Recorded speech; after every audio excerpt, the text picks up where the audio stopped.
Good evening, everyone, from Lions Field in Summerall, Mississippi. It's time for area high school football action as the Summerall Bobcats are at home to entertain the West Marion Trojans. I'm Kelly Sander, along with the round mound of sound, Brad Bounds, who will provide color analysis of this game tonight. And Brad, as we welcome you at Mike's side, and the lights have just come on here at Lions Field, the Bobcats slowly making their way on the field. The Trojans will be with us momentarily. Plain and simply, the defense has played well for Summerall, but way too many miles on that set of tires, and the offense, revamped as it is, has got to find out a way somehow to score some points. Yeah, this offense is sitting there with no points scored over the last 8+ quarters, Kelly, and they got to do something. They got to catch fire. They got to find somebody who can step up and get this offense to moving. Now, they have been decimated with injuries. But with that being said, I mean, we still got a season that we got to play, so somebody needs to step up. And I think tonight they're going to try to give Tyler Daniels that chance to do so. Tyler Daniels did work at the quarterback position some this week, along with Gabe Cocroft, so that is the plan for now. They are optimistic as the Bobcats make their way onto the near side of the field. Shannon White and his staff are confident that John Ford, who broke his collarbone a little bit earlier this season, might be back in time for district play. They say they can't really worry about that at this point, but they hope that could be the case. Yeah, and of course all the Bobcat fans are hoping that. But one thing to remember along those lines, and I'm sure Coach White is in his first rodeo, so he knows what he's doing. The kid's just a sophomore, and so you don't want to rush him back either. You want to make sure that he is good and 100% healthy before he comes back. But this Bobcat offense has certainly missed it. Well, meanwhile, the West Marion Trojans will have something to say about how this one goes tonight. The Trojans come in here undefeated, as they were last year at this time. And, of course, another guy that's certainly not new to high school football, Coach Brad Duncan along the way, who has coached with some of the greats, had some great teams at Columbia Academy, and has been at 14 years now at West Marion. And they're in that treacherous district with Jeff Davis County, with Columbia, with some other teams like McGee in there that make it very, very tough. But they come in here rocking and rolling on all cylinders, and it'll be all that the Summerall defense can do to keep them out of the end zone. The Bobcats will receive the football. Duncan to kick it away, and there it goes. It's a low squibber that will be fielded and actually downed at about the 32-yard line. So we'll see now as the Bobcats come out in their royal blue uniforms, shirts, and they've got those white helmets. The Trojans are in the scarlet helmets with white jerseys and black pants. West Marion, actually, look at this year in high school football, Marion County may be the hot spot. You got Columbia, who's loaded for bear, and a lot of people think could compete for a state championship, and West Marion right there undefeated as well. So 1st and 10, Gabe Cocroft comes out at the quarterback position with old Tweeter. Hayden Barrett to his left here. Twin receivers to this side of the field, the fat side of the field, including Marshall Phillips and Cruz Freeman. On 1st and 10, line of scrimmage is the 32-yard line. Cocroft takes the snap, fakes it, wants to run to the outside, but he is engulfed in the backfield. Jaden Duncan, the man who just kicked the football off, he is an outstanding defensive end. Therefore, Coach Brad Duncan gobbled him up for a 4-yard loss on the play. 2nd down and 14, just underway here at Lions Field in Summerall. Cocroft trying to use his athletic ability and his wheels to get to the outside, but he really just didn't have time as that defender was on him immediately. Bobcats tried that outside work last week and then went more up the gut in the second half and were more successful. Cocroft rolls to his right. He's under pressure, throws the ball behind Marshall Phillips, incomplete. He was covered on the play there by Cavante Swanigan, the junior safety, and it'll be 3rd down and 14. The incompletion stops the clock. Summerall headed to Newton County next week as they go back onto the road. The final non-district game of the season before the Bobcats begin district play at Leakesville in Greene County just a couple of weeks from tonight. So 3rd down, again, Cocroft at the helm for Summerall. Man in motion is Freeman. They fake it to Freeman, and he runs right up the gut, but finds very little running room. And the punting unit will come on after a gain of about a yard. Glad that you're with us on the Legend 105.9 FM and on our YouTube channel. Time for you to check in our Summerall roll call. You can text us at 601-310-7077. Again, don't call us, just text us. We won't be able to answer those calls, but you can text us, and we'll give everybody the info as to where you are and who you're cheering for tonight, what particular Bobcat you're cheering for. Marshall Phillips gets the snap, kicks it away. It's a low knuckler that sails across the 50, and the Trojans, Jartavius Martin, will just let it go by, and the Bobcats down it at about the 27-yard line. So that Summerall defense, led by Cole Daniels, Justice Hanbury, will lead the way here defensively. Gavin Friend is also out there on the defensive line. That linebacking core with JT Varnado, who had a really good game last week. James Ford had a terrific game. The linebacking core, of course, and Carson Duck, the Quack Attack. The linebacking core, they call linebacker U here. They've produced some good linebackers over the years, and this group certainly no different. 1st and 10 for the Trojans. Quick throw out into the right flat. The pass is caught there by Ott Mitchell. And Ott Mitchell is able to pick up about 6 yards on that hookup and then pushed out of bounds along that far sideline. 2nd down and 4. The West Marion Trojans out of Foxworth, to be specific, Foxworth, Mississippi, in West Marion County. Down there they say west side, best side. Quick count and a delayed handoff. Congested traffic at the line of scrimmage. No gain on the play. The ball carrier was Jartavius Martin, but several Bobcats there, including Justice Hanbury, to make the stop. Brings up 3rd down and 6. 10 minutes, 13 seconds left to go here in the first quarter, just underway tonight in Lamar County. Trip receivers to the near side of the field.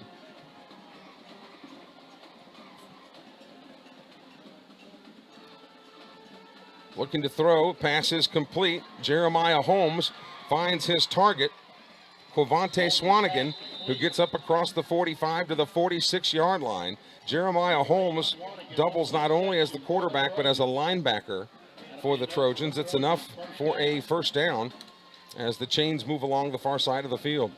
Yeah, Holmes did a good job, Kelly, staying in the pocket and waiting for a receiver to come open. Good job by that offensive line by West Marion as well, giving him the time until he was able to find Swanigan and pick up that 1st down. We'll be keeping you up to date on other scores from around the area. In Lamar County, Lumberton is at Leake County. Northeast Jones is at Purvis, and Bishop Rummel Catholic is at Oak Grove. Holmes calls his own number, spins across the 45 to the 40-yard line. The ball came out momentarily, but he fell on top of it, and then Justice Hanbury fell on top of him. So it is another big gain on the play for the Trojans, and nets another 1st down at the Summerall 39-yard line. In District 7 4A action, Goche is at Greene County tonight. Picayune at Poplarville. Boy, the Hornets certainly aren't afraid to play some big dogs outside of district. Stone is playing Biloxi at Perkinston on the campus of Gulf Coast. Forest County AHS is idle tonight. The Aggies have the night off. Clock moving with 8:49 left to go here in the first quarter. No score between West Marion and Summerall. The Trojans' first possession of the night. The give and go, trying the right side of the field, is Octavius Harvey. And Harvey is maybe able to get a yard or so, but a penalty marker on the play. Brad, did you see it? Yeah, it was thrown by the umpire here in the middle of the field, so it's probably going to be a hold. And that's exactly the indication against the Trojans. The Gum Pond Ditos have checked in from the 601 area code saying good luck Bobcats. Wasn't that kind of a, what's that, the band, the Something and Sons, where they play the guitars and the mandolins? And Mumford and Sons? Mumford and Sons, yeah. The Gum Pond Ditos would be a good opening act, don't you think, for Mumford and Sons? So it marches the Trojans back to the 48-yard line. They have to get to the 29 of Summerall with 8:29 left to go here in the first quarter. Glad to have the Gum Pond Ditos along. 601-310-7077, our text number. It is 1st down over again, and Jeremiah Holmes at the helm. Quick pass out here into the left flat. This is Omarion Husband. Husband across the 49, and another flag comes down at about the 39. This might be a face mask against Summerall, Brad. Yeah, it looked like it, Kelly, at the end of that play. So all the yardage that was taken away from the Trojans on that last penalty looks like might come back on the face mask call, if that is indeed the indication. With the 8-yard pickup on the pass. Or is it another hold against the Trojans? I don't know. He's talking to that As he was being sideline over there. tackled, it looks like some of the Bobcats' paws, if you will, were kind of as I don't know what this signal that he just gave. I don't know what that is.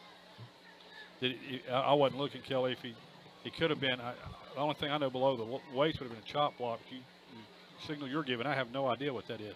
But it's against West Marion, so the Trojans have got it stuck in reverse here with 8:12 left to go in the first quarter. First down and a new zip code for the Trojans. They've got to get down to the Summerall 29-yard line. Again, the Trojans undefeated coming in here. Handoff right side, finding a hole there is Martin. Jartavius Martin darts ahead for about a gain of 4 or 5. Jeremy's mom and family are watching from Walt Disney World. Go Bobcats with the blue and yellow hearts. We're missing our producer Jeremy Thompson here tonight. So those of you that are watching on the YouTube stream, of course, it's just a static camera shot, so we do understand that the teams will be moving in and out of your picture, but with limited personnel here tonight, we'll do the best we can to keep you up to date, giving you radio style. Pass across the middle is tipped and incomplete. Quavante Swanigan was the intended receiver, did a little down and in, but the ball deflected at the line of scrimmage, took it off its flight path. The incompletion stops the clock with 7:29 left to go and brings up a third down and about 23 for the West Marion Trojans. I know this series has been penalty ridden for West Marion, Brad, but again, the Summerall defense has been stellar all year in this series so far. They've personified that again. And Kelly, this is by far the best offense they've faced this year, so be interesting to see how they do. But this first drive, they're holding their own. Jeremiah Holmes steps up into the pocket, slings it down the field looking for a receiver. He was open at about the 10-yard line, but overthrows Quavante Swanigan. So a fourth down comes up, and the Summerall defense has caused the Trojans to kick the ball away. Jaden Duncan will come in to do it. He's a backup quarterback. He's also a defensive end and handles the punting and place kicking chores. So he will plant at about the 35-yard line. And it is Gabe the Rage Cocroft back at the 20-yard line to try to bring it back for Summerall. Beautiful snap. The kick is away. They try to kick it away from Cocroft and do.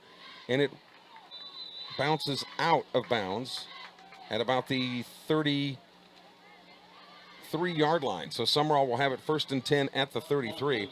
College football tomorrow. Cal is playing Ole Miss, where former Oak Grove standout Jordan Duncan, I believe, plays for the Golden Bears of Cal Berkeley. Mississippi State entertains Kentucky. And Southern Miss has a game. Southern Miss is hitting the road tomorrow. Are they ever? But like somebody said, regardless of the score, they said Southern Miss is a winner. I said, well, what do you mean? They said they're getting that big fat check for going over there. 1st and 10.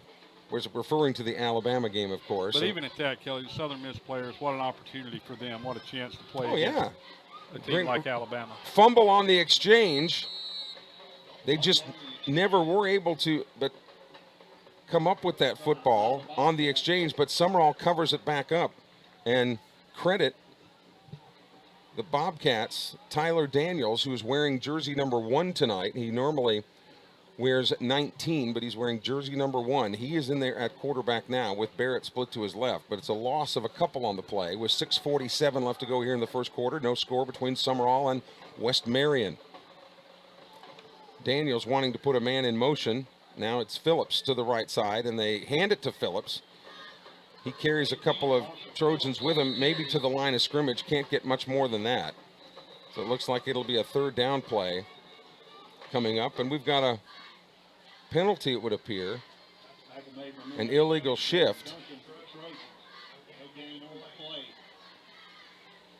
on Summerall, but it was declined. So the Trojans will take the down because Summerall didn't gain any yardage.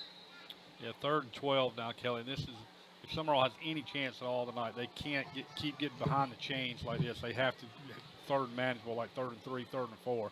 But let's see what Daniels, the one pass that he threw last week, he threw the mess out of it. But let's see what he looks like here. Wants to throw and does, but the ball is intercepted. The ball was tipped by Cocroft and then comes down into the hands of Martin. the defensive back, Jartavius Martin, with the pick. And the Bobcats turn it over. The Trojans will have it at the Summerall 35-yard line with 6 minutes and 6 seconds left to go. Neither team has been inside the Summerall Lawn Care red zone yet. Summerall Lawn Care wants to remind you that just because we're heading into the fall and winter months doesn't mean that there aren't needs around the yard, including shrubs, trees, fertilization, anything that makes your yard look beautiful. They can handle it. Summerall Lawn Care, proud to support the Summerall Bobcats. Coming up in the second quarter, we'll have our Davis Smith State Farm Insurance Company trivia question, dealing again with mascots, specifically Southern Miss. So I know you're quite a historian, Brad Bounds. We'll see how you do with that one today. There's a water timeout on the field with 6 minutes and 6 seconds left to go. Other games around the area tonight include Taylorsville at Collins. Lawrence County is playing at Columbia. Jeff Davis County is at Hattiesburg tonight, and Richton scheduled to play Sacred Heart. You know, Kelly, I haven't really. I've seen Coach Mancuso and them record, but are they in a rebuilding year, or is he just playing a bunch of higher class teams before getting ready for district? Well, the second part is definitely true. The first part, a little bit true. I mean, you can't be good all the time, can you? Well, he can. And have been up to this point. This is a false start against West Marion as the penalty markers fly. So, you know, the Trojans, even though still early in this game, Brad Bounds, the Trojans have been their own worst enemies here. They haven't been able to get on track offensively. They keep stepping on their own feet. That's their third penalty now for 25 yards.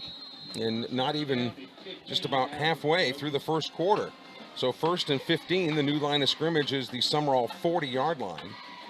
Jeremiah Holmes, the senior quarterback, calls for the football and then gives it to Larry McGee, who tries to string out the Summerall defense, but they'll have nothing of it. A loss on the play.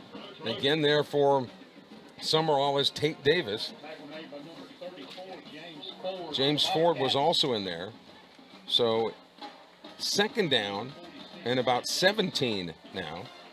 You know, we talked about that Alabama game with Southern Miss, and people go, well, you know, Southern Miss is 2-2, and I said it really doesn't matter, because what matters is the Conference USA schedule. Exactly. And I think when Southern Miss gets into Conference USA, and look, Conference USA as a conference is no juggernaut, right? Right. But those are the cards that are dealt. You win those Conference USA games, which Southern Miss will be more than competitive, I think, in Conference USA. That's what's going to determine, obviously, the league championship. And the penalty marker that was thrown on the field was waved off because the Trojans, just before delay of game, will take a timeout. So with 5 minutes, 9 seconds left to go in the first quarter, no score. We'll be back in a moment. You're listening to the home of Summerall Bobcat football.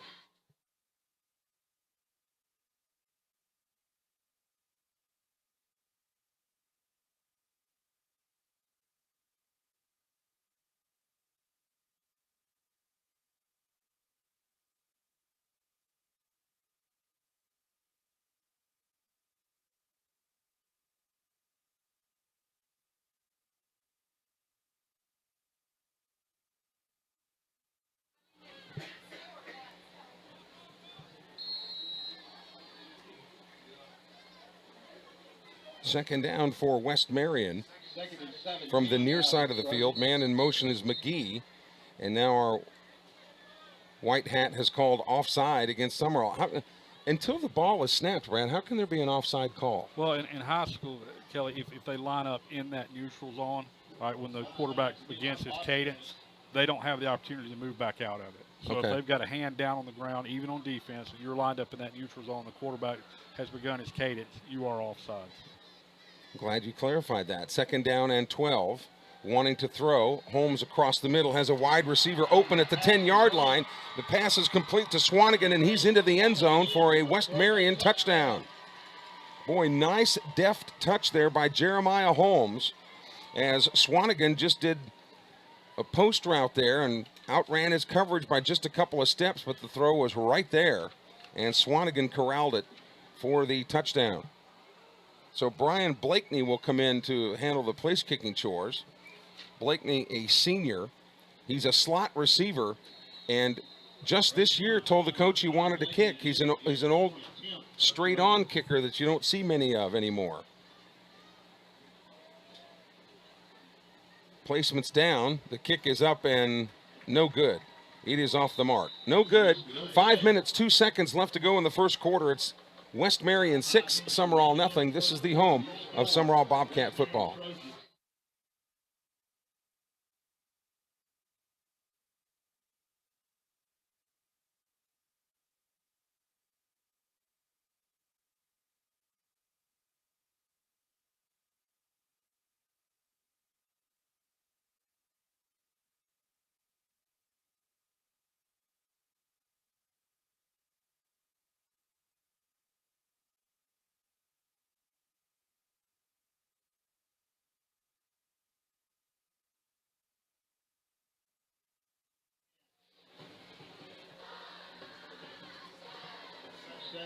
So the Trojans ready to kick off now with a 6-0 lead with 5:02 left to go here in the first quarter.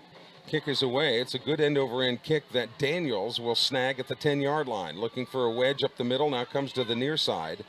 The Trojans are on to him there, and 2 or 3 of them throw him out at about the 21-yard line. So that's where the Bobcats will set up shop, 1st and 10 at the 20-yard line. We'll be updating you on scores from around the area on the Town and Country Cleaners scoreboard. Interesting that Oak Grove would play Bishop Rummel out of New Orleans. That is a football powerhouse. They are undefeated on the year. Both of those teams are undefeated. West Marion undefeated here. As teams get ready for district play in just a couple of weeks. Tyler Daniels at quarterback. Gives it to Barrett. Hayden Barrett with a little daylight up to about the 25-yard line, a gain of 4. We know that some of you have texted in asking about the camera, and again, it's called a static shot. There's nobody to run that camera tonight, so as best we can, we'll describe to you what's going on. Radio style here on 2nd down and about 7. Of course, we are on the radio as well at 105.9 The Legend. Glad to have those of you along on the radio. Daniels again on the give and go, and again Barrett is snuffed out for no gain on the play. We'll bring up a 3rd down and 7. Clock moving with 4:11 left to go here in the first quarter. And really, Brad, I think every team is just going to load the box for Summerall until the Bobcats show any type of aptitude to put the ball in the air successfully. Yeah, you're exactly right, Kelly. They have to prove that they can throw the ball, even on 4- and 5-yard patterns. They've got to be able to move the ball and chew up some yardage through the air. So 3rd down and 8. A lot of movement on the line on both sides. The Trojans were the first one to make contact, and it will be an offside call against West Marion. So 5 yards there will help the Summerall cause. They've got to get to the 31-yard line, and the line of scrimmage now will be about the 28. And we've got a sideline warning here against Summerall. And that must have been what he called earlier, Kelly, if that was the motion that he gave. But it wasn't just a warning. He enforced a penalty. He did. So typically you get a warning first. So I don't know, just speculating. But that crackback block, considering the play, that would make sense too. Right. So 3rd down and about 4. The Bobcats have yet to notch a 1st down. Daniels has to handle the snap, and it went awry just a little bit, but by the time he corralled the football, the Trojans were all over him. So no gain on the play. Blake Lowry and Jordan Mahaffey, the defensive tackle, make the stop for the Trojans, and a loss of about 2 actually. So on 4th down, Bobcats will punt it away with 2:54 left to go here in the first quarter. West Marion leading Summerall 6-0. Still hot outside today, but it seemed like the humidity was down a little bit. A little bit. You know? It could just keep going down. It's fine with me. That's for sure. Marshall Phillips's kick wobbles across the 50-yard line, takes a Summerall Bobcat bounce down inside the 30. A good punt for Phillips will come to rest at the 29-yard line, and that's where the West Marion Trojans will take over, 1st and 10, as they work from right to left, where they work toward Bassfield. You're familiar with the Lions Field here at Summerall. It lies parallel to Highway 42. So, or if you're not familiar with that visualization, the Trojans will work away from the baseball field. How about that? So that should put it into perspective for you with 2:27 left to go. 1st and 10 at the 29-yard line. Again, Summerall will head to Newton County next week. And then the games that really count, the district games. And game number 1 against the tough Greene County Wildcats, who has really had Summerall's number the last couple of years. Direct snap out of the Wildcat to Swanigan. Swanigan, the right side, and gets 3 or 4 yards before Cole Daniels pops him, and down he goes. But it is a gain on the play. Clock moving with 2:11 left to go here in the first quarter.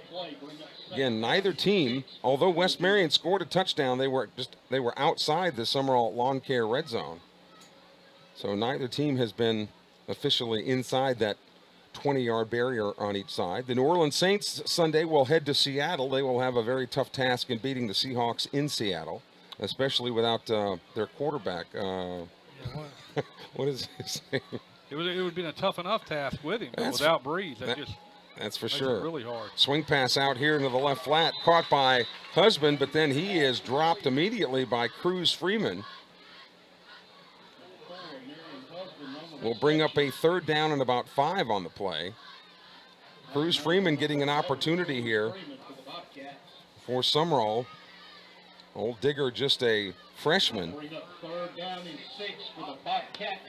So he's out there already getting some playing time. Marshall Phillips, one of his buddies, in that lineup as well. So 3rd down. With 1:34 left to go here in the first quarter, West Marion leads Summerall 6-0. And was there a penalty that I missed, Brad Bounds? Because the Trojans moved back about 5 yards. Yeah, it looks like, Kelly. I didn't see it either. I didn't see a flag or anything there. So it's 3rd down and 11. Pass across the middle is caught by Husband.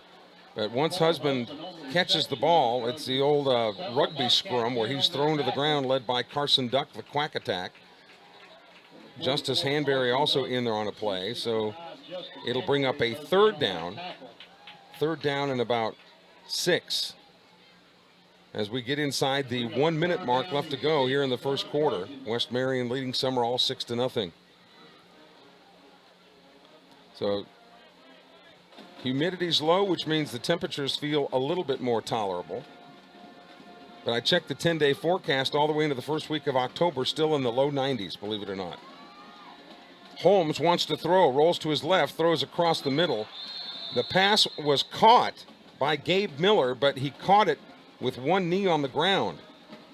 So in high school football, I know once the knee's down, you are down. But I wonder, Brad, why would that be a complete pass if the knee is already down? You know what I mean? I guess technically the ball didn't hit the ground, but yeah, like you said, I mean, you can't do anything with it. But I guess you can get the yardage that you know, where you're at when you caught it with your knee down, and that's what he did. He came up about 2 yards short, though. So he wasn't touched and got up and started to run where he would have gotten the yardage, but again, because his knee was down, he was ruled down. The punt to Cocroft, who catches it at the 30-yard line. Cocroft will be engulfed and dumped at the 30 where he brought it down, and that'll bring to an end the first quarter play. 1 quarter in the books. We'll take a 1-minute timeout, a 1-minute break. At the end of one, it's West Marion 6, Summerall nothing. This is the home of Summerall Bobcat football.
We head to the second quarter here at Lions Field in Summerall. West Marion and the Summerall Bobcats engaged in battle tonight. They switch sides now.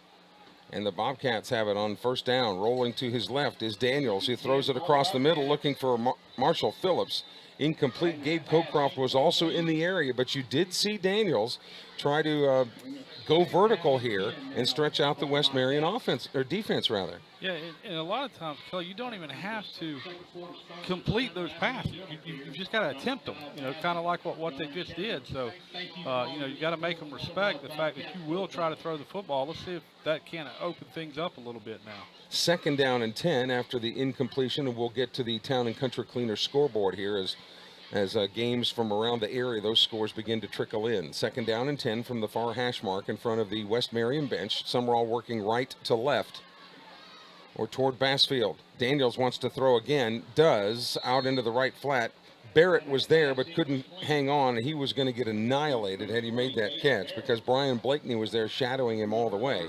It'll bring up a third down and 10 now. So there's two passes in a row that the Bobcats have at least attempted. So third down and 10. Well, as long as you don't turn it over, you're not hurting yourself here by at least attempting to throw the football. Brandon Harrison comes to the near side, the fat part of the field, if you will, here, as they're on that far side, that far hash. Cocroft will also come out here. Tyler Daniels, the wide receiver, has been implemented at quarterback here. Hands it off right up the middle, but Barrett, as he's tackled, coughs up the football, but the whistles had already blown. So he is whistled down and a loss on the play of a yard. It'll be fourth down and 11 coming up.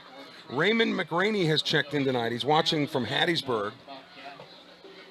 Raymond McRaney and Christy Martin rarely miss a Sumrall sporting event. So glad to have them along as they're watching. I think where the camera's set up, you're getting those pictures now as the actions toward the middle part of the field. Phillips's kick is away. Fair catch called for at the 43-yard line, and that's where West Marion will begin. First and 10 as we're just early into the second quarter here. Let's go to the Town and Country Cleaner scoreboard. Taylorsville, boy, how good are the Tartars this year. Taylorsville walloping Collins 14-0 in the first quarter.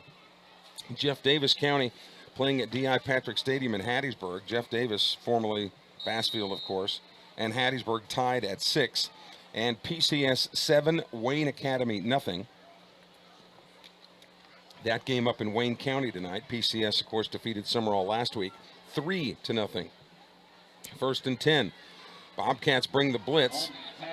Pass to the wide receiver screen out to the left side to Blake Lowry. And he was pushed out of bounds. We'll just have to see where the spot is. It looks like down in Sumrall territory at the 44. So that's a 13-yard gain on the hookup. And that'll move the chains. 44-yard line of the Bobcats with 10:59 left to go here in the second quarter. Coming up will be our Davis Smith State Farm Insurance Agent Trivia question dealing with mascots. Brad Bounds got it last week. And I have to tell you, because people say, oh, you must tell Brad the answers. And I don't. No. You have no idea what the questions are even going to be. Handoff.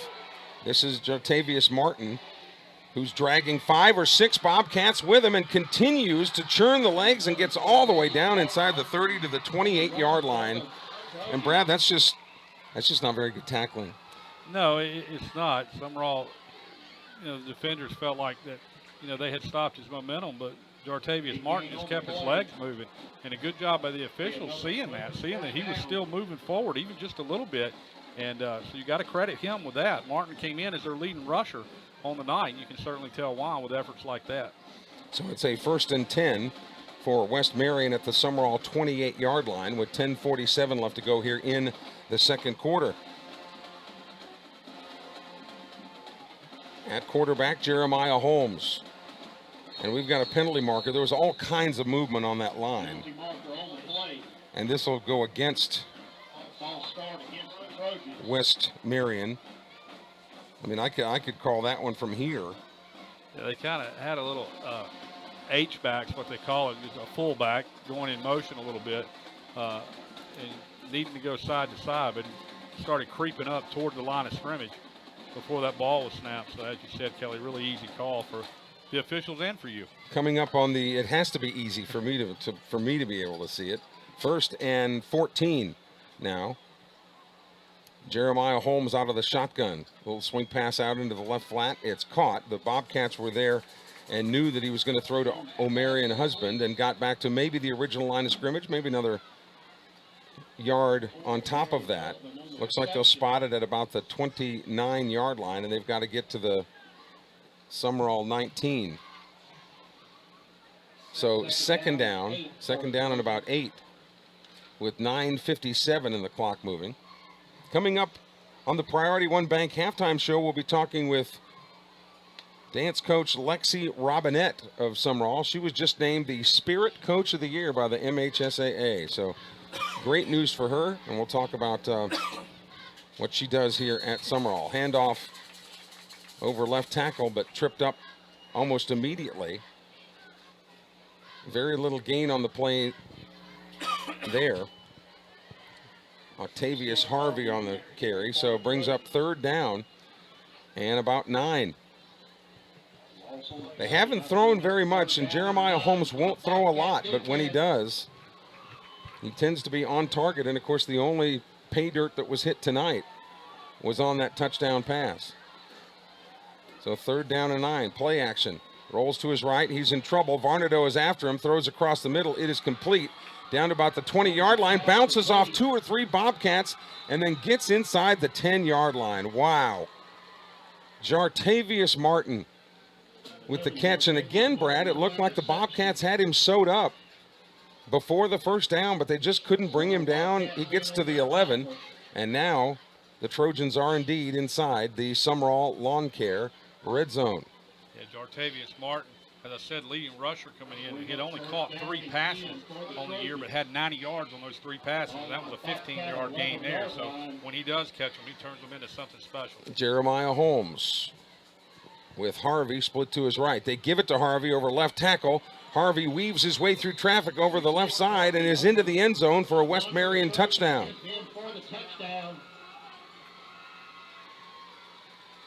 So an 11-yard gallop by Octavius Harvey has extended the West Marion lead here. Blakeney will come on to try to kick the extra point. He was errant on the first kick. Again, one of those old-fashioned straightaway kickers that I don't think there's one left in the NFL. But that kick is up, and the kick is good with 8:45 left to go. In the second quarter, it's West Marion 13, Summerall nothing. We'll be back with the kickoff in a moment. This is the home of Summerall Bobcat football.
Gabe Cocroft returns the football out to about the, looks like they'll spot it at about the 28-yard line. So first and 10 for Summerall, now trailing 13-0 in the second quarter.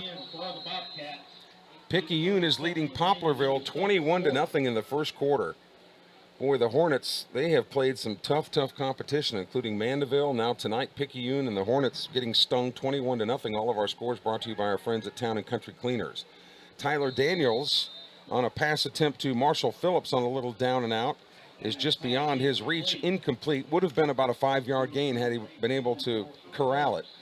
But it's incomplete, brings up second down and 5 with 8:33 left to go in the second. I know they're different classifications in schools, but the way they're putting up points, would you like to see Picayune and Taylorsville go on the same field together? I mean, I mean, those teams are averaging like over 50 points apiece in a game. And you'd think, well, that would be a whitewash with Picayune, a 5A team against Taylorsville 2A. I don't think so. No. The Tartars are tough. 2nd down and 10. Fakes the give and go, and Tyler Daniels runs it himself right up the gut, up to about the 31-yard line. Might have picked up 3 yards on the play. Making the tackle there for the Trojans is Jeremiah Holmes. As we talked about, the quarterback that doubles as a linebacker. It'll be 3rd down and 7 with 8:15 left to go here in the second quarter before we get to our Priority One Bank halftime show.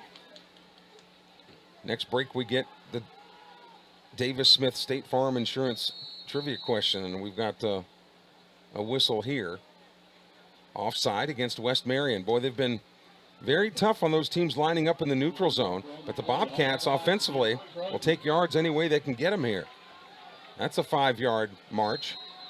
Brings up a 3rd down and about 3, and here comes the heavy package now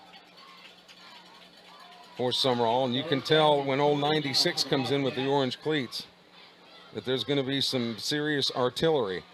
Well, every time he's touched the ball this year, he's gotten positive yardage. I don't know if he'll be touching it or carrying it or blocking, but we'll see what happens.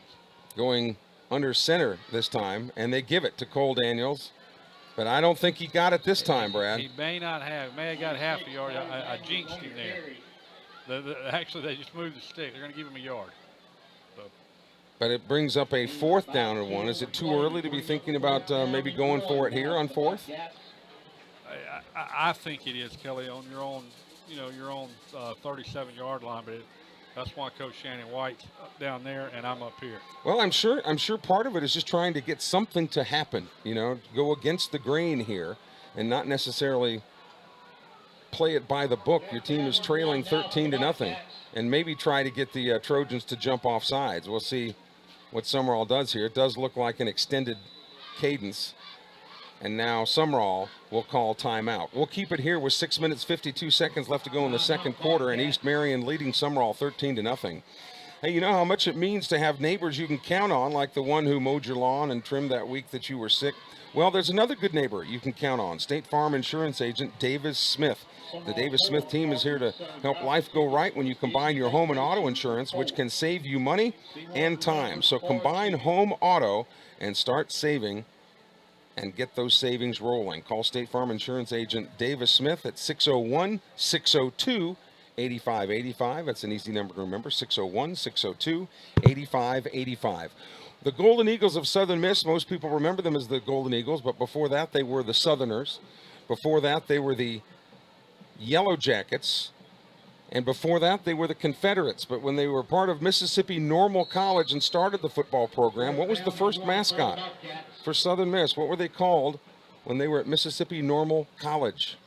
Handoff, actually a straight keeper, diving ahead, and I'm not sure the Bobcats got the first down, Brad. I think they might have been stopped short. They just needed a yard. Was that Daniels who kept it, or Cocroft? Looks like maybe it was Cocroft who was back there, and I don't think he got it, Kelly. Needed a yard. I think he got half a yard. The Trojans have got their arms in the air pointing the other way like they have gotten the football, and they do. It goes over on downs. Well, that's demoralizing for the Bobcats who just needed a yard. Shannon White showing some confidence in his team, and West Marion takes over on downs. Jeff Davis County has gone into the end zone again. Jeff Davis leads Hattiesburg 12-6, and just for good measure here, they're going to measure. Okay, the Hattiesburg coach's name, I can't remember his name. Tony Vance. Okay, where was he at before? Charleston. Okay, did they play Jeff Davis County, and are they renewing that? Is that what that is? Him and Mancuso, were they the same classification back then? No, Charleston was, well, maybe they were. Charleston was 2A, right? Yeah, that's what I'm thinking. Okay. So you know, you got some history there is what I'm saying between the two coaches, because typically, you know, that's a pretty big gap there for Jefferson Davis County to go to Hattiesburg. But I tell you what, they're holding their own right now. Hattiesburg and Oak Roads had a barn burner last week. Actually, Jeff Davis leading Hattiesburg 12-6. Lawrence County out of ahead of Columbia 6-0. Upset in the making there, although early in the first. All of our scores brought to you by our friends at Town and Country Cleaners. They did measure the football, and indeed the Bobcats were short. So West Marion takes over. Jeremiah Holmes and the Trojans set up shop at the 37-yard line of Sumrall, and penalty markers down again. Oh, inadvertent flag now. The timeout has been called by West Marion. So we'll keep it here and give you the answer to our Davis Smith State Farm Insurance trivia question. When Southern Miss, what is now Southern Miss, started playing football, when it was Mississippi Normal, what was the mascot? I really don't have a clue, and I've got John Cox's book sitting right there on my desk at And it's home. probably in there. Well, I know that it is, but I can't for the life of me remember it. And this isn't necessarily very creative thinking on the powers that be, but they were the Mississippi Normalites. And this, giving you the question is probably the most abnormal person that could probably be giving you that question. Yeah, they were the Mississippi Normalites. And then they became the Confederates. And then they became the Yellow Jackets. Then the Southerners. And, of course, now the Golden Eagles. 1st and 10 after the timeout. West Marion has the football at the Summerall 37-yard line. Holmes wants to throw, does toward the corner and almost intercepted.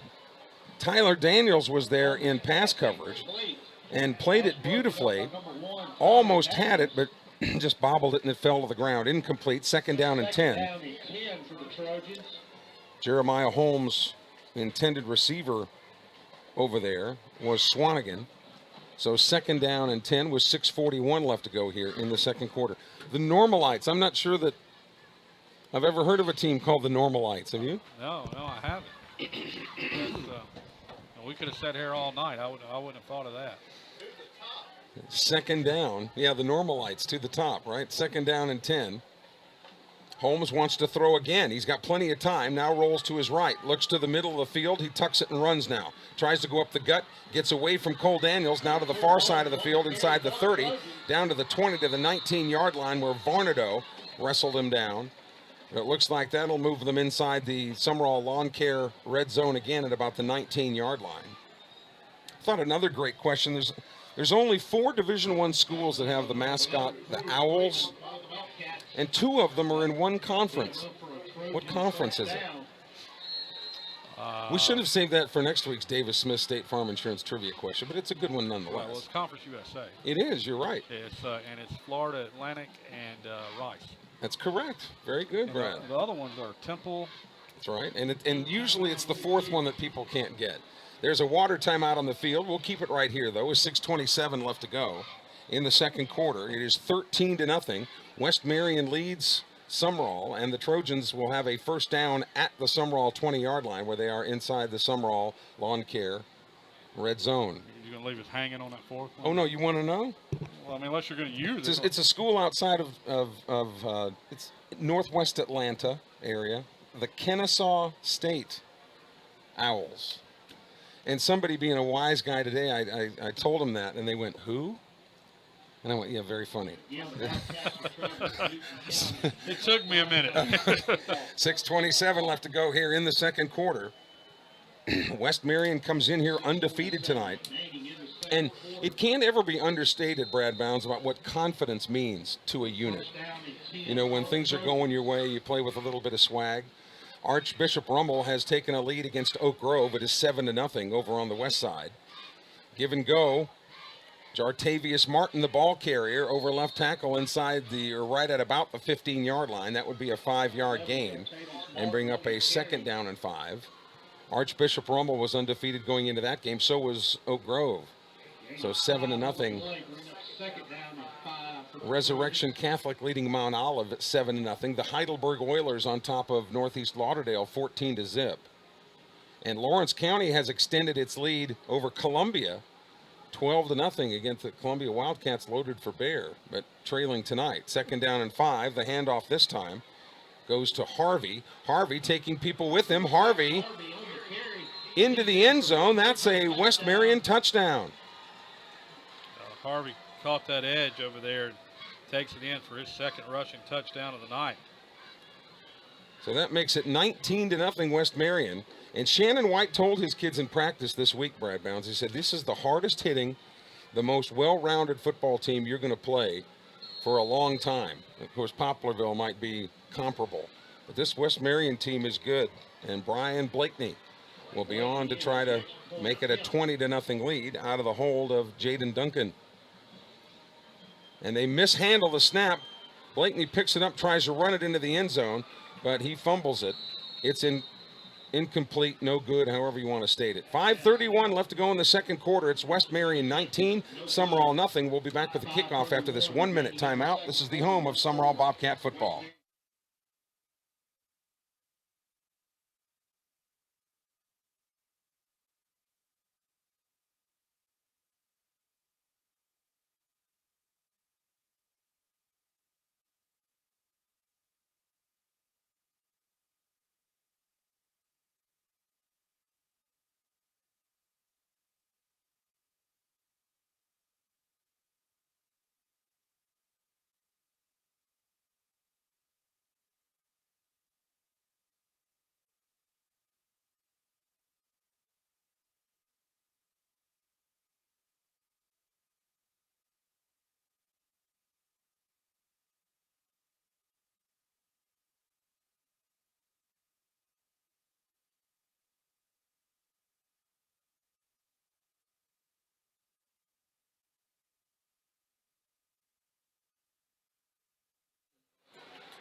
Tyler Daniels brings the football out to about the 27-yard line. He was pushed out of bounds there a little bit late. He was already out of bounds, and a couple of the Trojans popped him there. And again, a lot of you texting us in wanting to know if the camera on the YouTube, we don't have an extra set of hands tonight, unfortunately, so that's the best we can do. I know right where the action is now, you're getting a good view, but we're not able to pan that camera without somebody obviously being able to run it. So we'll try to do the best we can, calling it radio style. And of course, we're on the radio at 105.9, The Legend, in the Hattiesburg Summerall area. A great way to follow the Summerall Bobcat action is on The Legend 105.9, or you can follow the Bobcats on social media, and their address on social media, all the social media outlets and platforms, is Summerall Athletics, at Summerall Athletics. So after the late hit is awarded to Summerall, the yardage on the late hit, that is, the line of scrimmage is the 42-yard line. Cocroft in at quarterback with Barrett, old tweeter, split to his left. We've not heard from Uncle Ernie tonight. West Marion jumps off sides, and this will be another 5-yarders, another 5-yarder against the Trojans. So before the Bobcats even get rolling here, they've got the football at the 47-yard line, making this a short field. 5 minutes, 24 seconds left to go here in the second quarter. West Marion leading Summerall 19-0. So Tyler Daniels comes to the near side along with Cruz Freeman, Marshall Phillips wide right. Cocroft in the backfield with Barrett. Barrett split to his right. Now they put Freeman in motion, and we've got one of the Bobcats jumping off sides here. Left side of the offensive line, and this is a false start, so the Bobcats will give those 5 yards right back. Bobcats against PCS last week had a chance to get out of it with a tie, but the PCS Bobcats kicked a field goal late, and that Seminary defense 2 weeks ago was just stifling. And now you play an undefeated team here tonight in West Marion. First down. Freeman in motion to the far side. They fake it to Freeman, and Cocroft runs it straight up the gut. Gets to about the 47-yard line before he was knocked down by Jaden Duncan. Pick up a 4 on the play. Brings a second down and 6. The Trojans will get the football to begin the second half. That's not good news. Both in junior college action, MAC-JC, the toughest league in America, both Jones and Pearl River were beaten last night. Jones beaten down at Mississippi Gulf Coast, which Gulf Coast and Colin may be the favorites now in the South. Pearl River beaten up in Decatur against East Central. Fakes the handoff, the exact same play, but the man in motion was to the near side, and Cocroft advances it maybe another yard, but not much more than that. Blake Lowry, the defensive tackle, wrestles him to the ground, brings up 3rd down and 5. Just to comment on what you said, Kelly, about junior college football, and a lot of people still have missed the boat on that. I agree. I mean, that is some of the best football you can see because these schools can recruit now.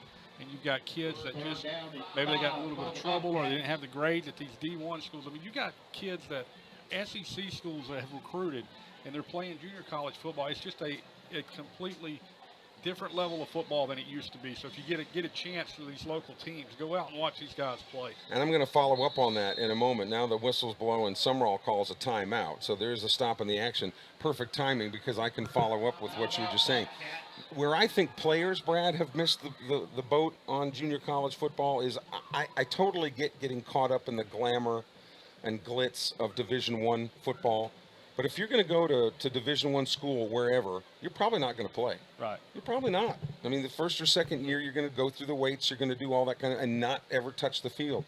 Junior college, you're going to get to start, and then when that Division I school comes calling, they're calling because they need you when? Now. They need you now. Right. And they're coming to recruit you to fill a specific need. And at junior college, you know, I mean, everything's paid for. You know, I mean, the room, the board, the tuition, all of it. And you hear all this media today about how college kids are in debt up to their eyeballs. Right. You know, get 2 years of it taken care of. Man, sign me up. Other scores from around the area. Purvis, the Tornadoes looking for their second win on the year. Purvis leading Northeast Jones 14-0 in the second quarter over in the other part of Lamar County. Richton has extended its lead 21-0 over Sacred Heart.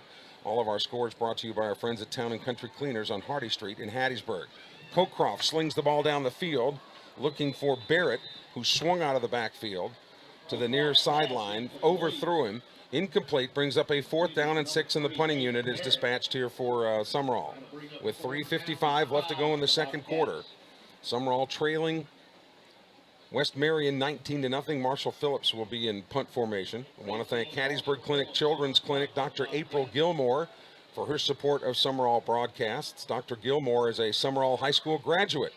Back in the day, she was April McGilvery. Marshall Phillips now tries to get the punt away, and it's blocked. This ball is live down at about the 25-yard line, and the Trojans have fallen on it at the 20. A special teams miscue by Sumrall has given the Trojans the football inside the Sumrall Lawn Care red zone right at the 20-yard line.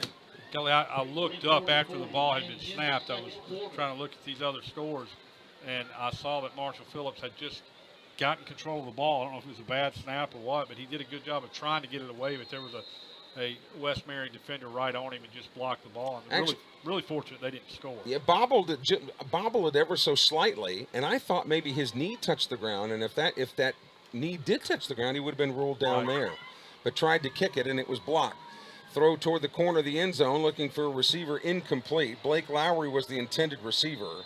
Jeremiah Holmes just slung it up there. That kind of that fade pattern that you see that they always try to run in the NFL that I never see work. But that's incomplete. Brings up a 2nd down and 10 from the Sumrall 20-yard line with 3:38 left to go. But Dr. April Gilmore, she was April McGilvery back in the day here at Sumrall, at Hattiesburg Clinic Children's Clinic, where they are committed to bringing up your child in a healthy way. We'll talk more about Children's Clinic in the second half. And Dandy Dans of Bellevue and Sumrall sponsoring the offensive and defensive player of the game. Holmes into the pocket, now is flushed out of the pocket. Will try to run, gets to the far side of the field, inside the 10 to about, looks like he was pushed out at the 5-yard line, but was showing some great athleticism there. Tyler Daniels chased him out, but it will move the chains, and West Marion will have a 1st down. They'll spot it at about the 6. So 1st down and goal at the 6-yard line with 3:27 left to go here in the second quarter. Van Cleve leading South Jones 21-0. Biloxi over Stone 22-0. Stone, of course, in the region with Sumrall. Little stagger step, and then Martin gets back, cuts it back to the inside down to the 4-yard line. So 2nd down and goal as we near the 3-minute mark left to go here in the second quarter. Coming up on the Priority One Bank halftime show, we'll be talking with Lexi Robinette, the dance sponsor here at Sumrall, who was just named the Mississippi High School Activities Association Spirit Coach of the Year. So I guess she's not allowed to have bad days, right? If you're trying to spread that spirit around. So we'll be talking with her coming up at halftime. Second down, give and go. This time they try the right side of the Summerall defense.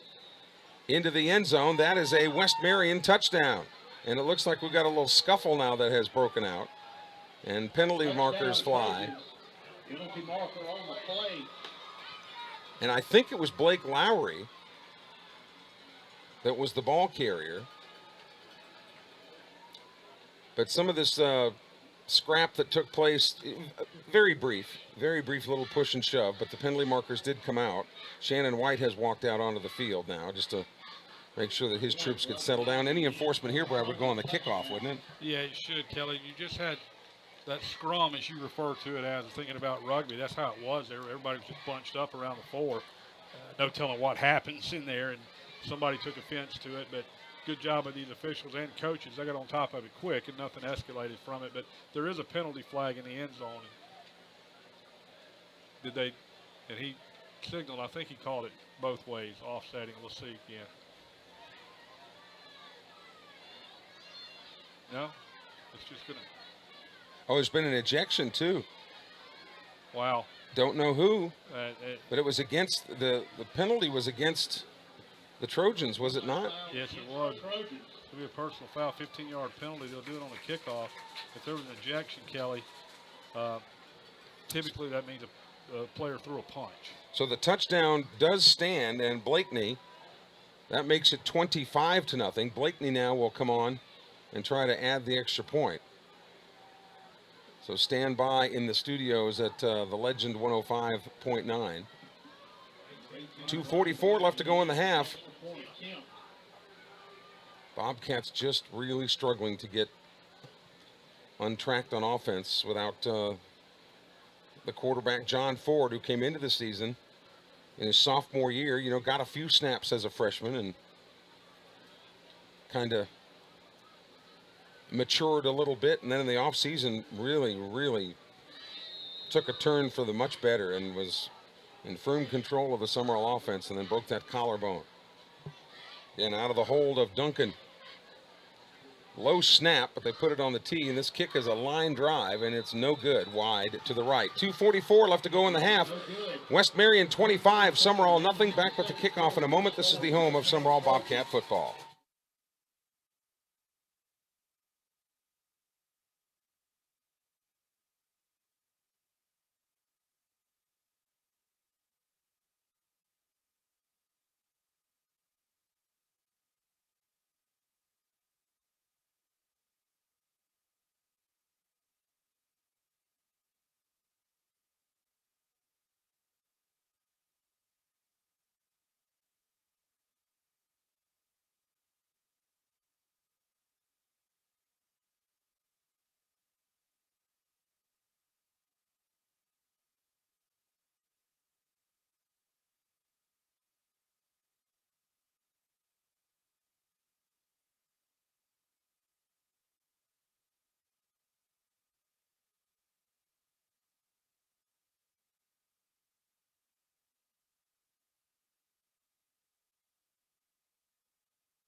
So after that unsportsmanlike call goes against the Trojans, they'll have to kick it off way back at their own 25-yard line. And maybe the Bobcats can get some good field position here. Kick goes to the far side of the field. It'll be taken by Cocroft on one hop across the 30, looking for somebody to get a wedge out there for him. Goes to the far side where he was pushed out of bounds by O'Marion Husband.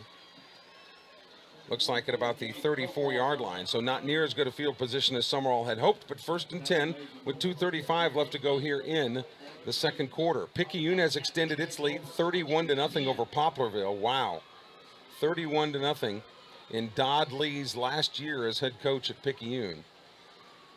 The Poplarville Hornets still the team to beat in Summerall's region. Columbia has put a touchdown on the board. It is 12-8 Lawrence County over Columbia. Jeff Davis County has extended its lead over Hattiesburg. 20-6 Jeff Davis over Hattiesburg. All of our scores brought to you by our friends at Town and Country Cleaners on Hardy Street in Hattiesburg. Tyler Daniels tries to lob the ball out here to the near side of the field for Brandon Harrison, and it's just a little bit too high. Incomplete, brings up second down and 10. No score reported tonight between Goche and Greene County. We want to watch that one because, of course, Greene County, the first district game for Summerall, coming up in a couple of weeks. This score is kind of interesting to me, Kelly. Raleigh in the second quarter, 6-0 over Seminary. Seminary, of course, ran into the Taylorsville Express last week and was dispatched rudely from Smith County. Tyler Daniels on the long bomb looking for Harrison. That pass is incomplete down at the 30. Brandon Harrison had man-to-man coverage down there with Larry McGee. And you saw there, Brad Bounds, the arm strength that you were talking about as Tyler Daniels lofted that one a good 40 yards in the air, but incomplete. 3rd down and 10 with 2:24 left to go here in the second quarter. And surrounded by all the paparazzi that goes along with being the Mississippi Cheer Coach of the Year. Dance. It's Spirit Coach of the Year. Spirit Coach of the Year. Lexi Robinette will be joining us at halftime. 3rd down and 10. Daniels fakes the handoff to Cocroft, but he is dropped behind the line of scrimmage, a loss of about 9 yards on the play. Will bring up a 3rd down and about 19. But we may have a penalty marker down there, and that might be a horse collar against West Marion. But the Trojans call a timeout, actually. And I think Brad trying to conserve some time for their offense with 2:12, knowing that Summerall has a 4th down and forever coming up. Yeah, they're going to try to get one more shot at putting some points on the board before we get to halftime. Forest County AHS has the night off in District 7 4A. Again, Picayune now leads 39-0 over Poplarville. Purvis was beating Northeast Jones, and Purvis, after a very slow start, looking to get its 2nd win of the year. They defeated Perry Central earlier this year, so Brad Hankins trying to get the Tornadoes turned back around. And at last report, Oak Grove was trailing Archbishop Rummel out of not the man himself, but a school named after him, 7-3. The Warriors have put up a field goal there on the west side. So here we go. 4th down. Marshall Phillips will be back at about the 12-yard line. Last time his punt was blocked, and the Trojans wound up converting a touchdown after that turnover. This is a perfect snap and no pressure, and Phillips gets the kick away. Caught at the 45-yard line and hit almost immediately is Lowry. Check that, Jartavius Martin. Martin up to about the 45-yard line with 2:02 left to go. Of course, big news in the NFL today. Old AB is at it again. I don't mean up to his normal hijinks, but he's on the unemployment line again as the New England Patriots have cut him loose, but I'm not sure the Patriots even needed him, Brad Bounds. I think I don't think they did. A lot of people said that whenever they brought him in. I'm just wondering how he had guaranteed money in Oakland, guaranteed money in New England. Does he get any of that money? I don't know how that works, too. Swing pass out into the left flat. O'Marion Husband streaking down the far sideline. O'Marion Husband is into the end zone. A one-play, 54-yard hookup and a touchdown for the Trojans. Well, that's just a little too easy there, Kelly. They just had man-to-man coverage on the outside and were able to convert a screen pass. I don't know where the other defender was at, but Husband takes it 54 yards down the field for a touchdown. His first of the night, the second passing touchdown.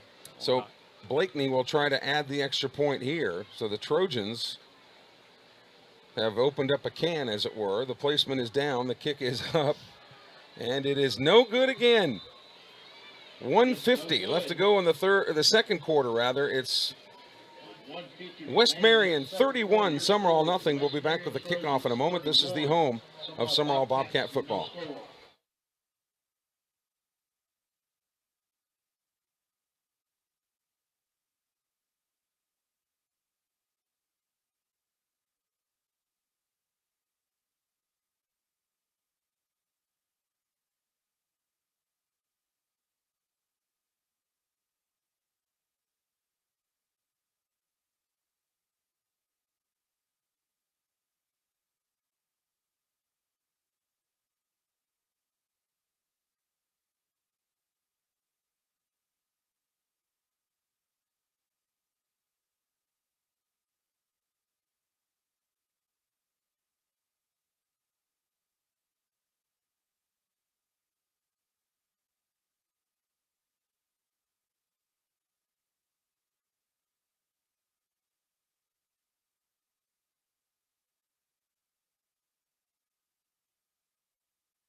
Ford, one of the up men, James Ford, the brother of the injured quarterback John Ford, with that catch at the 25-yard line, and that's where Summerall will start now with 1:43 left to go here in the second quarter. And West Marion leading Summerall 31-0. It is Cocroft at the quarterback position this time. Cocroft gives it to J.J. Parker. Parker up the middle. His first carry of the night. Parker, a sophomore running back, who darts straight ahead to the 30 and a pickup of 5. A nice play there. J.J. Parker with not a very tall kid, so a low center of gravity is able to get underneath, actually, some of those tacklers. Gain of 5.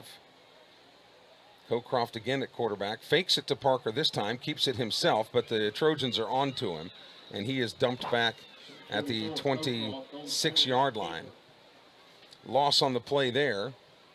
Brings up a third down and about 8 as we near the 1-minute mark left to go here in the second quarter from Lions Field in Summerall. Kelly Sander along with the round mound of sound. Brad Bounds, who, although the round mound is now a svelte Brad Bounds, the round mound moniker refuses to go away. That's fine. You know, if it's not broke, don't fix it. I agree. But 40 seconds now left to go. Third down and long. The give and go. It's Parker again.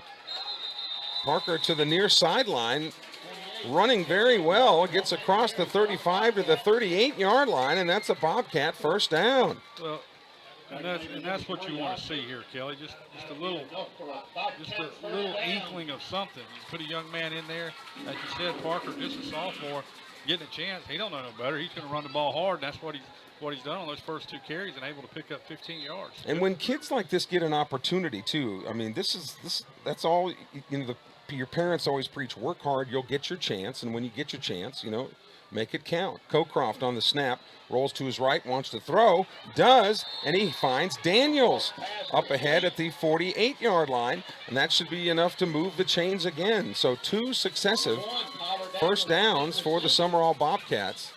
They've just now got it rolling, but just 24 seconds left to go in the quarter. The West Marion and Summerall bands will be performing at halftime. Homecoming here for Summerall in mid to late October. First down. Rolling to his left, Cocroft throws toward the sideline. He was looking for Marshall Phillips, but he overthrew him across the 50-yard line at about the 45. Had to probably pull the trigger a little bit earlier than he wanted to, but was under pressure there. So second down and 10 for Summerall at their own 48-yard line. 18 seconds left to go. West Marion 31, Summerall nothing. Bobcats looking not only to get off the schneid, but just to get off the goose egg. Just decimated by injuries, this Summerall team. Cocroft takes the snap. Fakes the handoff, now throws across the middle. This pass is caught by Marshall Phillips down at the 30-yard line. I think the Trojans made the mistake there, Brad, of going for the pick and missed it. Marshall Phillips didn't miss it, and he got it, but was dropped immediately at the 30-yard line, and that moves the chains again, and Summerall just 10 yards away from being in the Red Burrito red zone. 4 seconds left on the clock, and they throw it into the dirt to stop it with 3 seconds left. So here comes the field goal unit now. Wow, this is going to be a long attempt. The Bobcats trying to get some kind of points. Bryson Smith comes on. Marshall Phillips will hold it. This will be spotted at the 37-yard line from the far hash mark. A 47-yard attempt from Bryson Smith, who's just a sophomore. Snap is back. The hold is down. Bryson Smith's kick is low and a little bit left. And that brings to an end the first half of play. 2 quarters in the books here at Summerall. It's West Marion 31, Summerall nothing. We'll be back with the Priority One Bank halftime show after this 2-minute timeout. 2-minute down the line, and we'll be back. This is the home of Summerall Bobcat football.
Back at Lions Field in Summerall, we're at halftime where the West Marion Trojans lead the Summerall Bobcats 31-0.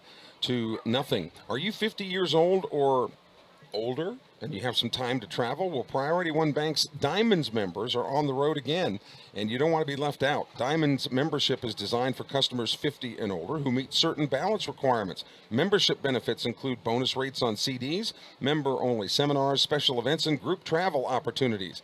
Contact your local branch to find out how you can get on board to become a Priority One Bank Diamond, Priority One Bank member, FDIC. Priority One Bank sponsors of our halftime show here on our Bobcat broadcasts throughout the year. And don't forget, you can follow all Summerall athletic events on their social media platforms at Summerall Athletics. And we've got a rock star in the studio with us tonight. Lexi Robinette was named today the Mississippi High School Activities Association Spirit Coach of the Year. And as we welcome you, Lexi, we first want to ask, what exactly does that encompass, Spirit Coach? Well, Spirit squads under MHSAA include cheer squads and dance squads. So, you know, the support for our teams. We're the ones who provide the spirit, who help to pump up the crowd. So those are both considered spirit squads. You know, actually, back in the old days when I was in high school and everything was in black and white, you know, there was only a cheer squad. And now the evolution of dance, tumbling, cheering, it all kind of runs together, doesn't it, to a degree now? I would say to a degree, in that they both provide, like I said, support, and they provide that spirit for the teams, but they're very different sports. But a lot of the skill sets, though, the yes, know, athleticism, the athleticism, flexibility, strength, all of that. Yes, you need for both. So what are your responsibilities here at Summerall? Well, I coach the dance team. I mean, just as any other coach, I run practices, I run conditioning. I am not a choreographer, so I just know the right people to bring in. We hire professionals to come in and to set our routines, to choreograph our routines. And of course, paperwork. There's a lot of paperwork involved. And isn't it reasonable to assume, though, that most of these girls now, when they get to the high school level, have been exposed to some type of competitive dance, etc.? Not so much here in Summerall. Okay. But we're trying to change that. What I found, because I coached at Oak Grove, I coached the Oak Grove Golden Spirits for 7 years before I came here. And what I found here was a lot of the girls had not been exposed to competitive dance or even studio dance. They were just dancing for fun, which it is fun, but the difference is the girls who have been dancing in studios are trained. So their technique is there, which makes for, of course, a stronger dance team. So we're trying to change that. We're trying to bring more exposure to dance in Summerall because it just hadn't been here before. But that obviously you'd obviously take that into account among other factors in determining routines and how complex you want them to be. Absolutely. And that's a conversation that I always have with my choreographers before they come in. I like for them to watch, if it's somebody new, I like for that choreographer to watch videos to see what the team is capable of and how far they can be pushed. I will say that the choreography we have for this year is next level compared to what we had last year. Do the girls get any input, or how would you describe their level of input in these routines? Because lots of times you'll say, you know, I've heard people say before, well, we were going to do this routine, but the girls said, well, we've never heard of this person, or we've never heard of this music. Or does it matter?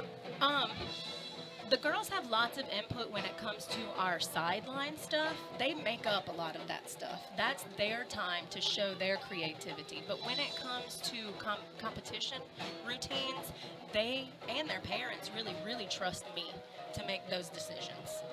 And it's worked so far. We won a state championship last year, my first year here, so it worked. So when you are looking for routines or so on, what is it in your mind that goes off and you going, yes, this is going to work, I like it? I watch a lot of video of college teams, of nationals routines, and I get a lot of ideas from watching that, and I meet with choreographers at the end of school in May to talk about what we're looking for the next season, and I will share with them, hey, I saw LSU Tiger Girls do this, or I saw BYU Cougarettes do this. I would like to incorporate something like that. What do you think you can bring? Dance coach here at Summerall, Lexi Robinette, is with us. She was named today. Actually, she was notified today that she's been named the Mississippi High School Activities Association's Spirit Coach of the Year. And when you talk about these routines as well, I think a lot of people don't realize that, they know that the football team is at work during the summer and so on and so forth. Take us through what the girls do during the summertime to get ready for a football season. Very little time off. Very little time off. We start with tryouts. So they usually get January and February off. But if they know they want to try out, they're still working on their own to keep their skills up. We try out typically in March.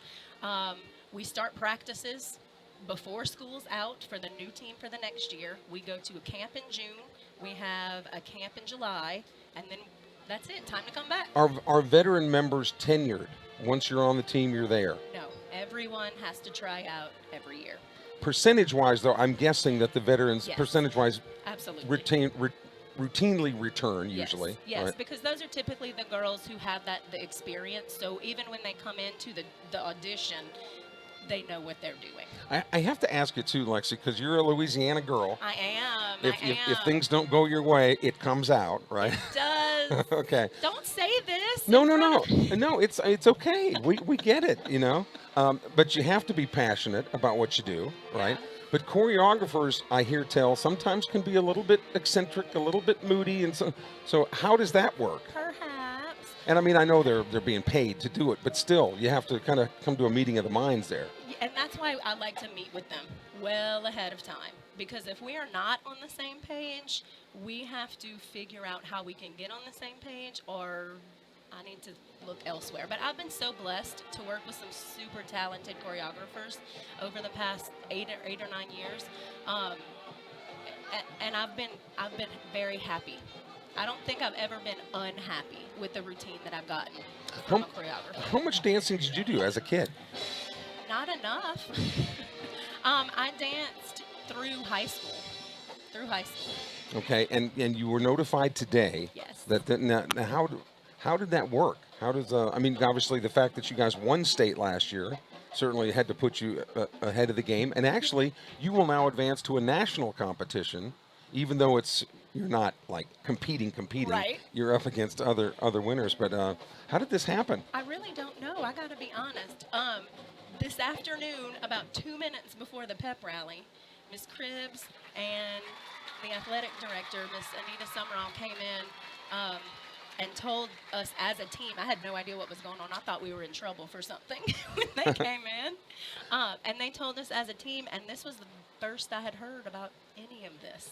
I mean, I knew that MHSAA does this, but I don't know the process. I don't know how it happens. So. We're at the Priority One Bank halftime show here at Lions Field in Summerall, where the bad news is West Marion leads Summerall 31-0 at half, and the Trojans will get the football to begin the second half. We continue our discussion with Lexi Robinette, the Spirit coach here at Summerall. They won state last year and was named the Spirit Coach of the Year, as we mentioned, by the MHSAA. And you think with the MHSAA, this competition, you say you won state, it's in December, right? And it happens up at Jackson Coliseum, and it is a big deal. It is a big deal. Tell people who might not be, and I've been exposed to it because my daughter was a Golden Spirit at one time, and they won state, at the school on the west side. She was before my time. Yes. A little bit before me. Yeah, she's a grand old lady at 26. I did teach your son, though. Oh, well, for that, you will get a straight shot to heaven, I assure you. But the state competition in Jackson. It is a big deal. There are usually about 60 or 70 schools competing 90 to 100 different routines. Wow. Hundreds and hundreds of people, of course, parents and friends and administrators, and lots of spectators come. It's a big deal, and these teams work, like I said, from the end of school one year, working toward they know it's coming in December. Now, with this celebrity status, Lexi Robin, it can only be moments away that you'll get to be hanging out with Abby Lee Miller. I'm sure. Well, I don't know if you'd want to. look, I'm a Cajun girl, but I've got nothing on her. That is way over the top, isn't it? That is too much. Well, congratulations on not only the award, but the work that you do here, and so many people do enjoy it. And lots of times it's understated how much work the support teams around the football team do to get ready for a season. And we wish you nothing but the best. Thank you so much. Hang with us for just a moment. We've got about 7.5 minutes left before the second half. The Spirit of Summerall is getting ready to perform. We're going to take a 2-minute break. When we come back on the Priority One Bank halftime show, the Round Mound of Sound, Brad Bounds, will be back with another installment of the Round Numbers. That's next after a 2-minute timeout. This is the home of Summerall Bobcat football.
Back at Lions Field in Summerall tonight, where the Bobcats trail the West Marion Trojans 31-0. When you need a loan, you expect to work with a banker who understands your needs and will get things moving. Well, the loan officers at Priority One Bank are empowered with loan authority to make those decisions. What's more, they can normally make those decisions the same day. So why wait for days to learn the result of your loan application? At Priority One Bank, they will not keep you waiting. Call or drop by to visit one of the local decision makers. Priority One Bank, a member FDIC, an equal housing lender. 31-0, the Trojans over the Bobcats, and here to tell us how we've reached this point with another installment of the Round Numbers is my colleague, the one and only, the Round Mound of Sound, Brad Bounds. Thank you, Kelly. If you're a West Marion fan, we have a lot of things to go over. If you're a Summerall fan, not so much, but let's get to them anyway. West Marion had 269 yards of total offense in the first half. 105 of those came on the ground, 164 through the air, which is a little bit different than they normally do. They came into the night averaging 209 yards on the ground and only 138 through the air, so they've already surpassed what Jeremiah Holmes normally gives them through the air tonight at 164 yards passing at halftime. Jeremiah, West Marion has not turned the ball over tonight, although they have been penalized 10 times for 85 yards. Those 85 yards have not hurt them in any way, shape, or form. As Kelly said, they lead this one 31-0. Individually, West Marion Trojans led by their quarterback, Jeremiah Holmes. Jeremiah Holmes having a good night throwing the ball so far. He's 11 of 15 for 164 yards and 2 touchdowns. He's also ran the ball 3 times for 44 yards. On the ground so far tonight, The Trojans are led by Jartavius Martin. Jartavius Martin has carried the ball 6 times for 32 yards, including a 4-yard touchdown. He's also added 1 reception for 15 yards. Octavius Harvey is the second leading rusher so far in the ball game. He's carried the ball 4 times for 27 yards, but 2 of those 4 carries went for touchdowns, 1 from 11 yards out and 1 from 15 yards out. So Octavius Harvey, 4 carries, 27 yards, 2 touchdowns. He also has 1 reception for 13 yards. Clevante Swanigan is checking in. He's rushing the ball 1 time. He's carried the ball 1 time for 3 yards.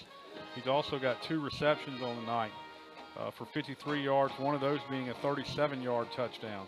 So Swanigan making the most of his opportunities when he's only limited, touched the ball 3 times, but has accumulated some 66 yards and a touchdown. Ott Mitchell has added a reception for the Trojans for 4 yards. O'Marion Husband has caught 5 passes on the night for 75 yards, one of those being a 54-yard touchdown. So another big touchdown there for the Trojans coming from O'Marion Husband. That one just on a little screen pass, and he was able to get a block and take it down the sidelines 54 yards. Tyler Atkins has ran the ball once for -1 yards. Gabe Miller has added the other reception on the night for the Trojans for 4 yards. So again, recapping in the first half, West Marion has ran the ball for 105 yards, has thrown the ball for 164 yards. That's 269 yards of total offense. They've scored 31 points and lead this one 31-0. Now for the Summerall Bobcats, not a lot of offense to go over, but we'll give you what we got as they still are struggling now, some 10 quarters in without putting any points on the board. Summerall ran the ball for only 4 yards in the first half, and a lot of that coming but from J.J. Parker. J.J. Parker carried it twice for 15 yards right toward the end of the half. If he had not have done that, Summerall would have been in negative yardage rushing in the first half. But as it stands, they were able to tally 4 yards rushing and 32 yards passing, and those passing yards came on the last drive because they hadn't completed a pass up until less than a minute to go in the first half. But let's go over things individually real quick. Well, let's wrap up the team numbers first. They've turned the ball over once. They've only been penalized twice for 10 yards. Tyler Daniels has attempted 6 passes on the night. He has not completed any. He has thrown 1 interception. And then Daniels also has ran the ball 4 times. Ran the ball 4 times, but he's accumulated a negative 12 yards, and some of that's going to be coming from quarterback sacks when he was trying to drop back and throw. So 4 attempts, negative 12 yards. And here's a stat you don't normally hear from a quarterback, but Daniels been doing a little bit of everything. He's also caught a pass. So he's caught 1 pass for 10 yards. Tyler Daniels doing a little bit of everything tonight, and so is Gabe Cocroft. Cocroft has attempted 5 passes, completed 2 of them for 32 yards. He's ran the ball 6 times, but only accumulated a negative 3 yards. Hayden Barrett carried the ball 3 times. He has netted 3 yards. Marshall Phillips has ran the ball once, did not gain any yards, but he caught an 18-yard pass there on that last drive, so 1 reception for 18 yards. Cole Daniels came in that heavy package, ran the ball once for 1 yard. And then, as I said, a little spark plug right there before the halftime. J.J. Parker comes in. He carries the ball twice and picks up 15 yards. So just to recap, 36 total yards of offense for Summerall in the first half, 4 on the ground, 32 through the air. And Kelly, they find themselves on the wrong side of a 31-0 score. Halftime here at Lions Field in Summerall. Let's go over other scores from around Lamar County. Lumberton is rolling 40-0 at half over Leake County. It is Bishop Rummel 7, Oak Grove 3. They have gone to the third quarter on the west side. In District 7-4A, Greene County 22, Goche 0. That is a halftime score. The Wildcats play Summerall here in a couple of weeks over in Leaksville. Purvis 14, Northeast Jones 10. That is a halftime score at Purvis. Biloxi and Stone are playing at Perkinston tonight on the campus of Mississippi Gulf Coast. It is Biloxi 28, Stone 0. Of course, Stone is the new kid on the block in Region 7-4A. And Forest County AHS is off tonight. Other games from around the area, Taylorsville. How good are the Tartars? I've asked that 3 times now tonight. 35-0 over Collins. And the Tigers are nothing to shake a stick at. They're pretty good. 35-0. The Tartars lead the Tigers at half. Columbia now has gone back in front of Lawrence County. It's Columbia 14, Lawrence County 13. They have moved to the third quarter there in Columbia. Halftime at D.I. Patrick Stadium in Hattiesburg. Jeff Davis 20, Hattiesburg 6. That is a halftime score. Actually, Jeff Davis has just hit pay dirt again. It is 27-6 now. 27-6. Jeff Davis over Hattiesburg in the third quarter. Richton 21, Sacred Heart nothing. That is a halftime score. PCS in private school play 34, Wayne Academy 7. So PCS looking to keep the winning trend up. They defeated Summerall last week 3-0. PCS 34, Wayne Academy 7. That's at half. And in the second quarter, late second quarter, North Forest 7, Southeast Lauderdale 6. That's North Forest 7, Southeast Lauderdale 6. All of our scores brought to you by our friends at Town and Country Cleaners in Hattiesburg. When we come back, we'll have the second half kickoff, and the Trojans will actually get the football, as if the news wasn't bad enough. The Trojans will get it to begin the second half after this 2-minute break. This is the home of Summerall Bobcat football.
Back in Summerall tonight, Kelly Sander with the round mound of sound, Brad Bounds. The Bobcats ready to kick it off to begin the second half of play.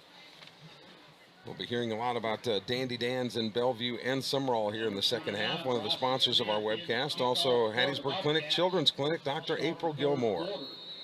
Bryson Smith to kick it away to the Trojans. Takes a two-step drop and actually a short kick about the 30-yard line, and having to fall on top of it is Larry McGee as he mishandled it. So the Trojans will begin 1st and 10 at their own 30-yard line, just underway here in the second half. Summerall will travel to Newton County next week, right up the Highway 15 out of Laurel. Can't miss it, nearly straight across the street from East Central Community College. About from Summerall, probably an hour and 40 minutes, not that bad of a jaunt. And then 2 weeks from tonight, we'll be in Leakesville for the first District 7-4A game against the Greene County Wildcats, who are walloping the Goche Gators tonight. 1st and 10 on the give and go. It's Octavius Harvey trying to stretch out the Summerall defense to the left side. Gets up to about the 34, where he was brought down after that gain. Ford on the tackle for the Summerall Bobcats, and boy, Ford is developing into quite a linebacker too for the Summerall Bobcats. Of course, his brother John Ford was the injured quarterback, and they're hoping that maybe another 3 or 4 weeks under ideal circumstances, maybe he could get back. But as Brad mentioned in the pregame show, you don't want to rush that. Still a long season left to go, and the district games are the ones that count the most. Gavin Friend in there on the right side of the defensive front for the Bobcats on 2nd down and 6. Handoff again right side, then cutting back to the middle is Jartavius Martin. He's ahead for about a gain of 3. And about 20 guys there of the 22 on the field are all stood up, huddled around there. Forward progress stopped after the gain of 3, brings up 3rd down and 2. You would expect here, Brad, would you not, that the Trojans would just forge a friendship with the clock here, keep it on the ground, and grind it out? I would think so, Kelly. Summerall has not shown that they can move the football, so at this point, that's all you want to do is keep people from getting injured and let's get this game over with. Jeremiah Holmes at quarterback.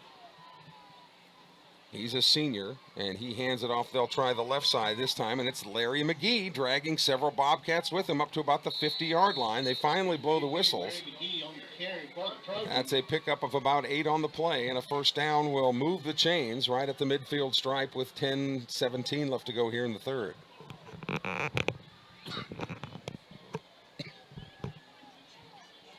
From the far hash mark, West Marion working left to right. Trojans working toward the baseball field here at Summerall on a 1st and 10. 1st and 10 for the Trojans, ball at midfield. Again, Holmes with twin receivers to the near side, but they hand it off and tripped up in the backfield. On the carry, he actually ran over one of his own men, was Swanigan.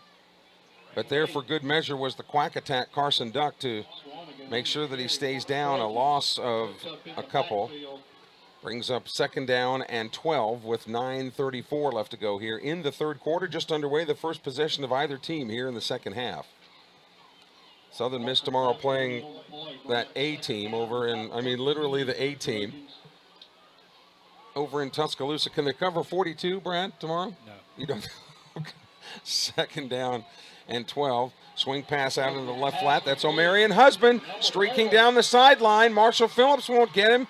Had to come across the corner. It's into the end zone. That is a West Marion touchdown. That's the 2nd time tonight, Brad, they've run that play to success, and it converted in 6 points. Yeah, the first time they ran it, he hit Husband out over there in the flat, and he took it 54 yards. The only difference is this time he took it 53 yards. So quite a night through the air for the Trojans, who don't really throw the ball that much. So on to attempt another extra point is Brian Blakeney. If you want to get against the experts' picks and started Jeremiah Holmes and O'Marion Husband on your fantasy team, then you're having quite a night. This kick is up, and it is no good. Is wide to the left. What is that? Adam Vinatieri kicking out there? I don't know. Did he retire this week? I missed it. Yeah, I believe he did. He did. Okay. What is he? 46 or 47? Yeah, at least. Long time kicker for the Patriots and Colts after missing a couple of extra points. That kick is no good. With 9:06 left to go in the 3rd, we'll keep it right here. 37-0. The Trojans have extended the lead over the Summerall Bobcats. We got a break in a little break here, and we were just mentioning NFL. Let's talk about your Bengals. Do we have to? Although if we want to, I would appreciate it, because normally it costs $100 an hour to talk to my shrink about it. But, it is a disaster. But like I said, we're only 2 or 3 weeks in, and wait till next year. So here we go. And we haven't even played the Steelers yet. Of course, Steeler fans picking on me. I did the old knock-knock joke, knock-knock, and they said, who's there? I said, Owen. And they said, Owen who? And I said, Owen 2. Take that. Cocroft trying to track down the ball at the 5-yard line, finally does, looks for some blocking ahead, comes to the near side of the field, but the Trojans are there to wrap him up and dump him at the 15-yard line. Making the tackle is Jacaden Mark, a freshman running back on special teams for the Trojans. 1st and 10 for Summerall. Well, just to put a bow on that whole, what is that, the AFC, what is it, the North or the Central? You got it. Somebody's got to win it. Baltimore's going to win it. Well, I forgot about Baltimore. Yeah. I was going to say, Cleveland's overhyped. Yeah. And then you got Cincinnati and Pittsburgh kind of struggling there. But, yeah, Baltimore, Lamar Jackson's the real deal. Sure looks like it. And Joe Flacco, Denver's learning that he might have got a lemon there. But that's the way it works sometimes. 1st and 10 for the Bobcats. The line of scrimmage is the 14-yard line.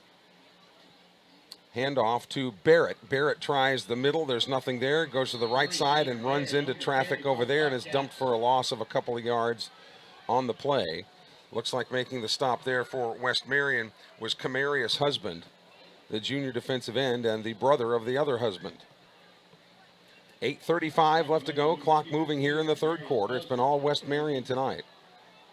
The West Marion Trojans, Shannon White told his kids they were going to be the best team that they've played so far and maybe all year. The Poplarville team that's won the region for quite a while, they've taken their bumps in preseason play, but they have been swimming in pretty deep water. Cocroft rolls to his left, wants to throw. Can he find anybody open? Just slings it out of bounds. Looking for Tyler Daniels, incomplete up at about the 22. Well, one thing, Kelly, when you look at this West Marion team, there's athletes all over the field, and I'm sure that's what Coach Shannon White was telling his players. They're going to hit you in the mouth. They're going to run hard. This is a well-disciplined. They've got a lot of penalties, but a really well-coached team and a lot of athletes on that West Marion side of the football. And West Marion is in that same district with Columbia. I'm telling you, when Columbia and West Marion play, and of course you got McGee in there, you got Jeff Davis County in that district. So, I mean, it is a tough league that West Marion plays in. 8:08 left to go in the third quarter. Third down and 11 for the Bobcats. Cocroft tries to run it himself, goes to the outside and is able to navigate maybe a couple of yard gain before he's pushed out of bounds over there. But the Trojans have been everywhere they needed to be defensively tonight, and the punting unit checks in for Sumrall, and Marshall Phillips will retreat to about the 7-yard line to get ready to kick this one away with 7:45 left to go in the third quarter. So Phillips to boot it to Jartavius Martin, who will retreat to about midfield, or actually taking the kicking tee, which was left on the field. He went back there and retrieved it. Phillips's kick is a good one. Martin right at the 50-yard line. Then the far side of the field in front of the West Marion bench is knocked out at about the 39-yard line. Well, they'll start 1st and 10. The Bobcats know it's important to get a quick start, and so too your friends at Dandy Dan Chevron in Bellevue. Whether it's their complete line of fresh, always hot coffees to Miss Betty's sausage and egg biscuits, Dandy Dan's in Bellevue has your quick start covered. For lunch, check out the daily special plate lunches. At Dandy Dan Chevron in Bellevue, the smiles are always warm and the drinks ice cold. Proud supporters of the Sumrall Bobcats and other local schools. Dandy Dan's in Bellevue on Highway 589. 1st and 10 for West Marion. Give and go, trying the near side of the field and shifting the ball into the right hand and finding some running room inside the 30 down to the 25-yard line before Varnado tackled him, but we've got a penalty marker down, and this is a hold against West Marion, so it's all for naught. It'll come back. That negates about a 15-yard run there by Octavius Harvey. But as we talked about in the halftime show, West Marion really racking up the penalty yards now. That's 95 total on the night. Of course, Sumrall no strangers to having good baseball teams around here. A headline out of baseball tonight: the Atlanta Braves have clinched the NL East. It is official. The Braves have won the East. So good for them. I'll be headed to the ATL this weekend. And what about the Phillies, who just went out and just spent mega money? And it looks like they're not even going to get in at on the wild card, I believe. And they're going to have a lot of things happen here in the last week, but I don't think they're going to get in. And I complained as West Marion gets ready to break the huddle. My Detroit Tigers against the Cleveland Indians this year, 1-17. What are the odds? In fact, that has never happened before in major leagues. Handoff right side, getting ahead for a gain of about 4 or 5 before Ford hits him and brings him to the ground. Varnado was also in there on the tackle. And running it there is Martin. Up actually inside Sumrall territory at the 49-yard line now with 6:24 left to go in the third quarter. West Marion leading Sumrall 37-0. Good decision on your Tigers' part a couple years back, just letting Verlander go. Oh, yeah. He's at the end of his career. Just go ahead and let him go. Right. And now they're stuck with Cabrera for another 12 years. There's a timeout on the field. Water timeout with 6:06 left to go in the third. We'll take a quick 30-second break and report back to you in a moment. Sumrall trails West Marion 37-0. This is the home of Sumrall Bobcat football.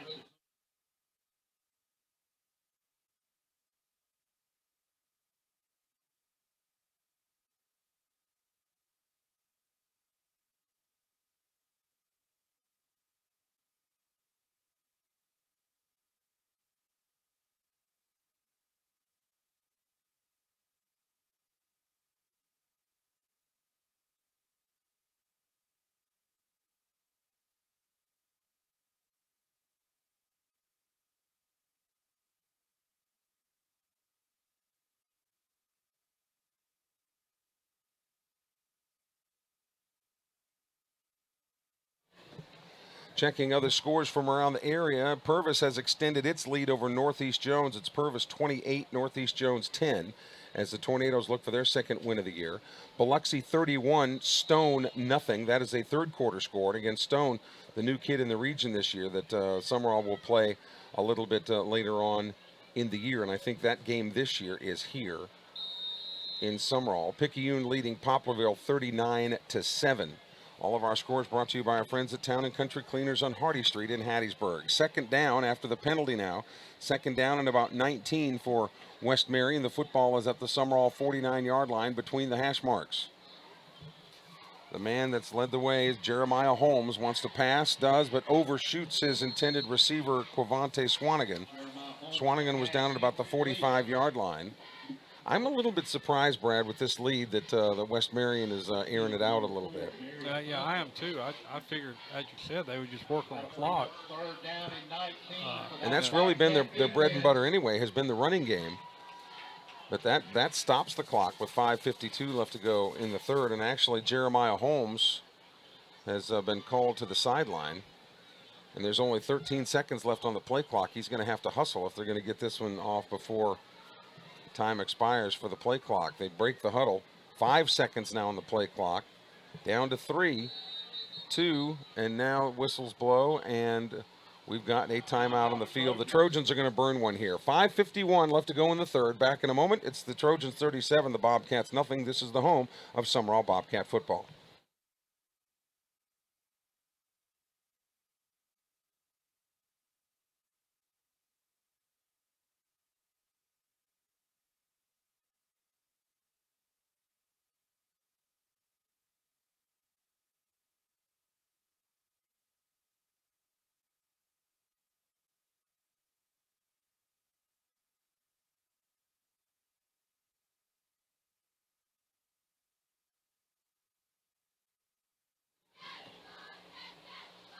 Well, both teams break their timeout here with 5:51 left to go in the third. Glad that you're with us either on the Legend 105.9 or the YouTube channel, although our picture kind of limited tonight, and we certainly understand that. Third down and about 20 for the Trojans. Jeremiah Holmes wants to throw. He's got time, can't find anybody open. Now he will stays lateral to the line of scrimmage, rolls to his left. Can he find anybody? No, incomplete. Marshall Phillips was there in pass coverage down at about the 42-yard line. It'll bring up fourth down. And the man who's been part of the federal government's witness protection program, the punter for West Marion, comes out onto the field. Actually, Jaden Duncan handles the kickoffs and the punts. And if I'm not mistaken, this is only his second kick of the night. It is, and Jaden Duncan also is your backup quarterback, so I expect before the night's over we may see him in that role as well. Back at about the 15-yard line is Tyler Daniels for Summerall. Kick is away, and it's a good boot that Daniels snags at about the 15 and then immediately is swarmed under by 3 or 4 different Trojans, including Larry McGee. So 1st and 10 for the Summerall Bobcat offense. And you can just kind of tell, Brad, by the way, that some of the Bobcats coming off the field, a level of dejection. Yeah, at this point, Kelly, you're playing for any type of points. Just any type of points, something you can build off of. It's been, 10-plus quarters now since we've seen some points been put on the board by Summerall. So you want to give these kids something to pump them up. Yeah, just emotionally get them back in it, right? So 1st and 10 with 5:30 left to go here in the third quarter. 37-0, West Marion over Summerall. Cocroft is at quarterback. He gives to Barrett. Barrett tries the left side and tries to turn the corner, but he gets walloped after getting ahead for a couple of yards. Swanigan on the hit for the Trojans brings up a 2nd down and 8. And what's different between West Marion and PCS last week, PCS was just spreading their defense out and stringing Summerall out. West Marion's not doing that as much, but they're so talented and so athletic and quick that when Summerall tries to go to the outside, they're just running them down, and Summerall's got nowhere to go. Well, if the Bobcat players didn't believe how good this West Marion team was until earlier this week. They certainly do now. Rolling to his right, Cocroft wants to throw but can't even get the ball out of his hands before the Trojans are all over him at about the 14-yard line. That's another loss on the play. Will bring up third down and about 13 with 4:31 left to go here in the third quarter. Checking out of the ball game for the Rawcats is James Ford. 4 minutes, 18 seconds left to go. Third down. That's in the third quarter. Third down and about 14 for the Bobcats from the far hash mark, working right to left or toward Bassfield. Man in motion is Phillips, and they give it to him. He tries to cut his way up the field, but only can muster enough yardage to get back to the original line of scrimmage. It'll be fourth down and a punting situation here for Sumrall. And in comes the special teams unit. And back for West Marion will be Jartavius Martin. Martin will be at about midfield. The clock continues to roll with 3:42 left to go here in the third. Bryson Smith is going to try his, not his hand, but his foot at punting here. Bryson Smith, normally the place kicker, and Marshall Phillips, normally the punter, but Bryson Smith will kick it away. It's a low liner toward the near side of the field, corralled by Martin, and he is wrapped up immediately after making the football,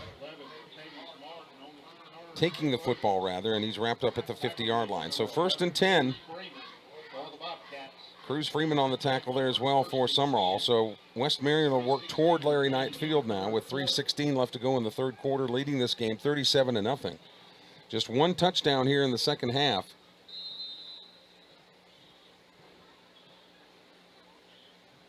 Taylorsville leading Collins 35-0 now.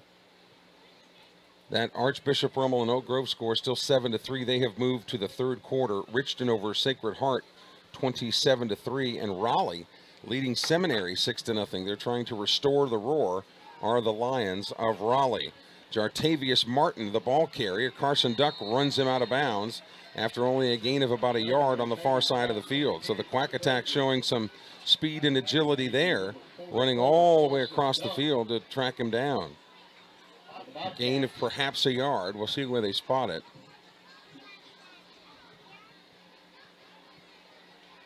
Maybe no gain at all. Second down and 10. Sumrall heads to Newton County next week. Actually, the next two will be on the road again. And then at one stretch in October, 3 straight here at Sumrall, including that the Battle of 589 against the Purvis Tornadoes, which is now shaping up to be quite a game. Second down and 10. Jeremiah Holmes calls a timeout, and West Marion will talk it over. We'll take a break with them with 3:07 left to go in the third. It's the Trojans 37, the Bobcats nothing. This is the home of Sumrall Bobcat football.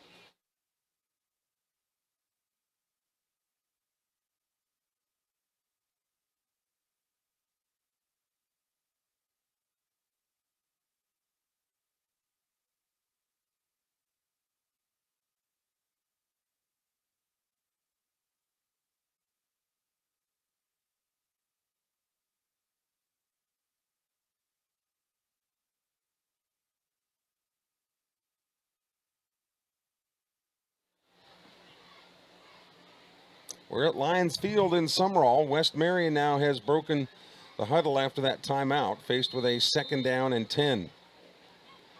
Jeremiah Holmes, the 6-foot senior quarterback and a terrific athlete, at the helm in that backfield for West Marion. West Marion came in undefeated, and they hand off up the middle, nothing there, so Octavius Harvey will dart out to the left, where it looks like he picked up about 3 or 4. So a third down play. The line of scrimmage is the Sumrall 47-yard line. Again, just one touchdown here in the second half. So third down at about 5. I'll be interested to see here on a 3rd and 5, Brad Bounds, if they do go to the air or keep it on the ground. McGee, another team in West Marion's division, leading Kemper County 28-6. Boy, McGee has turned out some great athletes over the years, including the Mangum brothers, Chris and John. Their dad, John Mangum Sr., was quite a player at Southern Miss back in the day. Third down, pass out to the right side is incomplete to Ott Mitchell. Overthrew it. So they did throw it on 3rd down and 5. And the punting unit will come in now for West Marion. And Tyler Daniels will back up and try to return it for the Rawcats. Van Cleve leading South Jones 35-3. Greene County again over Goche 22-0. Jeff Davis County 27, Hattiesburg 6. Again, FCAHS, the Aggies have the night off. So the punt is away at about the 40-yard line. Daniels will look at it but won't retrieve it. It bounces into the end zone. And so Sumrall will take over 1st and 10. Dandy Dan's Chevron in Sumrall is the go-to one-stop shop in Sumrall. Open at 6 a.m. whether you need a quick soft drink or maybe 3 different types of fuel, including non-ethanol. Dandy Dan's, like the Bobcats, won't let you down. Dandy Dan's Chevron in Sumrall is a proud sponsor of the Players of the Week and wishes Coach Shannon White and the team good luck in its quest for a district title. Dandy Dan's in Sumrall on Highway 42 right across from the middle school. Looking to the near sideline for a play call with 2:05 left to go in the 3rd. It's been all West Marion tonight, 37-0. Tyler Daniels, who worked at the quarterback position in practice this week, is back there now. Cocroft has also taken some snaps. Daniels slings it down the field looking for Barrett, but just a little bit short. Barrett had man-to-man coverage there with the senior defensive back, Gabe Miller. Incomplete. 2 minutes even left to go here in the 3rd quarter. 2nd down and 10 for the Bobcats. Do you think, Brad, it has been 10 quarters, but do you think the players are conscious of something like that? Or do you think they pay that much attention to it's been such and such a time? Yeah. At this point, I believe they do. You think so? Yeah, since it's been this long, they just, they want to put something on the board, 1st or 2nd down. That ball is on the ground. It was picked up. And very alertly by J.J. Parker. Now, the Trojans say that they have it, but it looked like to me that J.J. Parker covered it. He did, Kelly, and then he dropped it again. And the Trojans have it. It's another turnover. West Marion has the football to put salt into the wounds at the 18-yard line of Sumrall. So the Trojans start inside the Sumrall Lawn Care red zone. Just because it's fall and coming up in winter doesn't mean that your yard doesn't need the tender loving care that it needs to look good in the spring and summer. Contact the professionals at Sumrall Lawn Care to see exactly what your yard needs to keep you the good talk of the neighborhood. Sumrall Lawn Care, proud to support Sumrall Bobcat football. 1st and 10 for the Trojans. The football is at the 17-yard line officially with 1:45 left to go here in the 3rd quarter. Jeremiah Holmes still at quarterback. Play action, throws out into the left flat. It's caught there by O'Marion Husband, but this time he has drawn a lot of attention. He's got a couple of touchdown receptions tonight, and several of the Bobcats were there to wrap him up. They don't want to let him get unattended. Gavin Friend was out there along with J.T. Varnado. Sneathern checking into the game, the sophomore for the Bobcats, and Justice Hanberry coming out. 1:12 and counting left to go. That was a pickup of about 2 on the play. And I would look, too, that one of the things that Brad Duncan may want his quarterback to do, too, is look at that play clock and work it down as much as he can.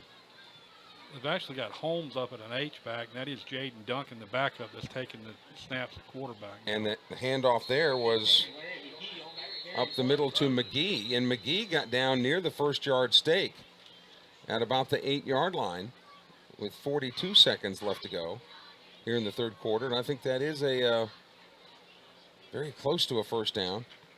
3rd down and about a yard, it would appear. West Marion.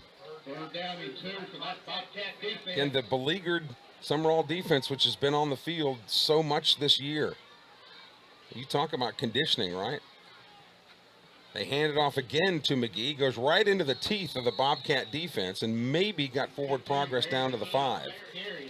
But I think that would be enough for a 1st down. Yeah, but a good job by this Summerall defense. McGee ran it right, like you said, up in their teeth, and they laid the wood to him. These kids are still playing hard out there. And that's the end of the third quarter. Let's go ahead and take a 1-minute break. We've completed 3 here at Lions Field in Summerall. It's the Trojans of West Marion 37, the Summerall Bobcats nothing. Back with the fourth quarter in a moment. This is the home of Summerall Bobcat football.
Jeremiah Holmes coming in from the sideline now as he's actually in that H-back position with Jaden Duncan now at quarterback. It's a pitch to McGee. McGee through traffic into the end zone. That is a West Marion touchdown. Larry McGee cashes in to make it 43 now. And here comes Blakeney again, who has really not had a great deal of success in the extra point department tonight, but not like he's needed it on this night. That's McGee's first, he's just a sophomore, his first rushing touchdown of the year. That's got to be special for him. And wouldn't you know, the whistles blow, and the kick by Blakeney was good. So they'll have to, this will go against West Marion. That was the initial call, but now the Trojans are clapping their hands. So I don't know why they would be clapping their hands here. Because they'll have to, it is against West Marion, so they'll have to back it up. Does this mean now you go for 2? Well, I mean, even if the call goes against Summerall, Kelly, with it being a dead ball foul, and you made the field goal, you still got to kick it over, or like you said, go for 2. It is against West Marion. Yeah, they're going to back it up. That officially gives them 100 yards in penalties tonight. And normally you'd look at that statistic and say, oh, bad night. But the Trojans have made a lot of things click on offense. Blakeney, the football now will be at the 15-yard line. He's got the distance, and this kick is no good. It is wide to the right, so with 11:53 left to go in the game. West Marion leading the Summerall Bobcats 43-0.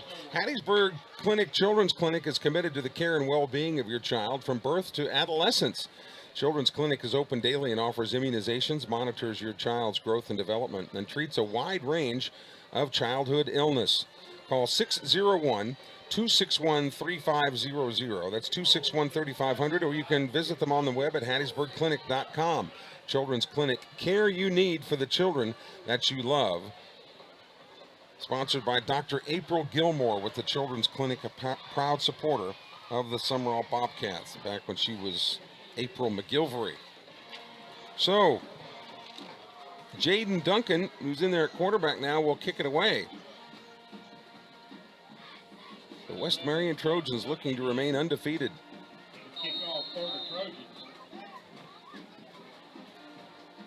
And back to receive it will be Barrett and Daniels. It'll go to Daniels on a line drive, but it gets by Daniels inside the 10. He has to pick it up and try to return this ball, but he is gobbled up at the 10, and down he goes.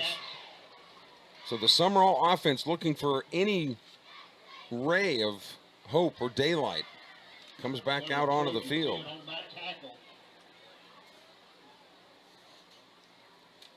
the Seminary defense a couple weeks ago was stifling and limited the Bobcats to just 8 snaps in the second half. And then PCS last week, it was a punch fest back and forth, and PCS converted on a short field goal late in the game. And tonight the Trojans have been like a finely oiled machine on offense, although they have racked up 100 yards in penalties. Daniels is at quarterback. Cuts back to the middle, and the youngster J.J. Parker up to about the 20-yard line. And that is a Bobcat first down. You got to like what you've seen from J.J. Parker tonight, Brad. He's your type of back, isn't he? Yeah, Parker is. Yeah, he really is. He doesn't try to spring it to the outside right off the bat. He looks in the middle, and if he's got something there, he's going to hit it. And then once he gets in there, then he'll look to the outside. But he runs the ball hard. He's carried it now 4 times for right at 25 yards. So. And he's just a sophomore. So again, Daniels, they give it to him again, but this time he's tripped up at the line of scrimmage. Right there for the Trojans was Brent Lowry. Lowry, the freshman tackle, into the game now for West Marion. So Brad Duncan letting some of his youngsters get in the game with 10:50 left to go in the ball game.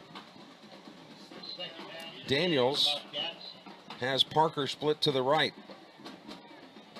And they fake it to Parker. Daniels runs it himself, does a hurdle job, but then gets dumped at about the 23-yard line, which was about where the line of scrimmage was.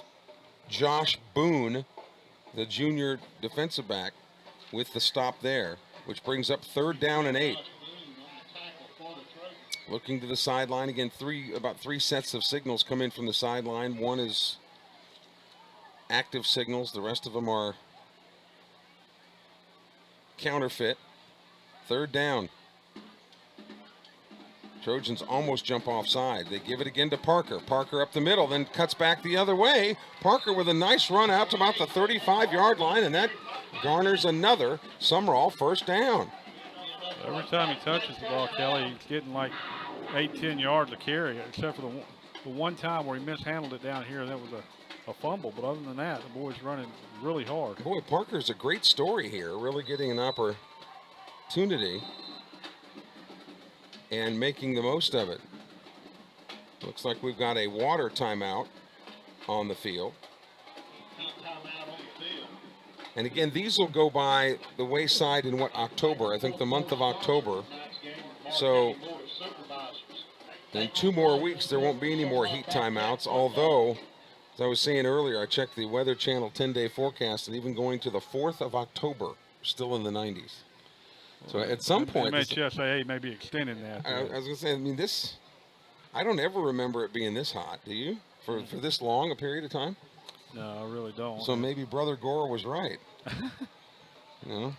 Showing our age a little bit there. Well, yeah, I mean, he could have been right, and you could find out that he was right by checking the internet that he invented. That's right. Wow, that's amazing. Of course, I still think the internet's kind of a fad. I don't think it'll be around in a couple of years. First down for Sumrall. Man in motion, and they give it to him, and that is Gregory Lamb. Lamb is wrapped up, though, behind the line of scrimmage. Forward progress maybe got back to the line of scrimmage, but certainly no more than that. Now, actually a loss, about a loss of a couple yards. So 9:05 left to go in the game. Glad that you're with us on the Legend 105.9 or on the YouTube stream at Sumrall Athletics. 2nd down. Hand off to Parker again. Parker goes right up the gut and finds some running room there. Pick up of about another 7. Miller on the tackle for the Trojans. Brings up a 3rd down and about 7 now. 3rd and 7 with 8:34 left to go in the contest. It's been all West Marion tonight. Liam Munn into the contest now on the near side of the field. He's got quite a future on the baseball team here at Sumrall. He's down here on the low side of the field, wide receiver. Tyler Daniels fakes the handoff, runs it himself, tries the left side, but cannot get away. And he is dropped after a minimal pickup So it'll bring up 4th down and about 4. And why not go for it here, I think. And that's exactly what Shannon White is thinking as well. Andrew Knight has checked into the ballgame at the tight end position. And as we mentioned before, yes, he is one of those Knights. 4th down and 4. Daniels hands it off. They're going to try Parker to the near side of the field here, and he slipped. He just slipped and fell. He was under the watchful eye of Raquan Johnson, the defensive end. So down he goes, and the ball goes over on downs with 7:33 left to go. And West Marion leading 43-0.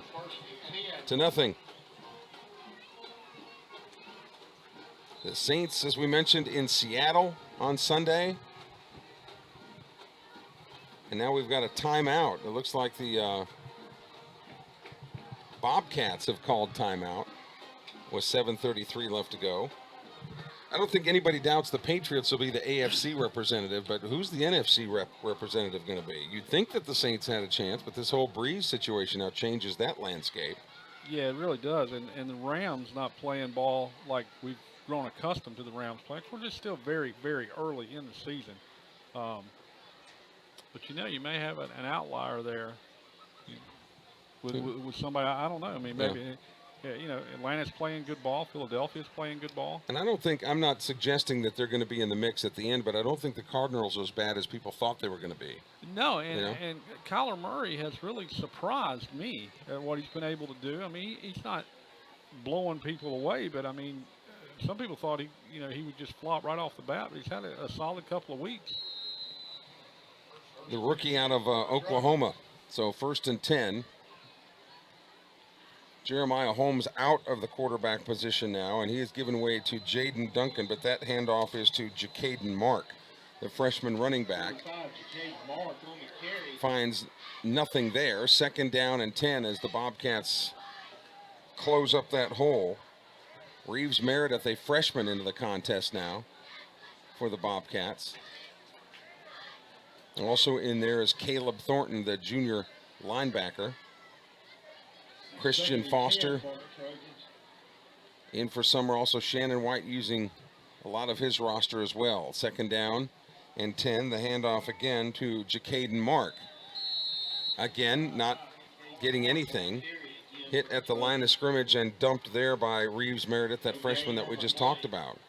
So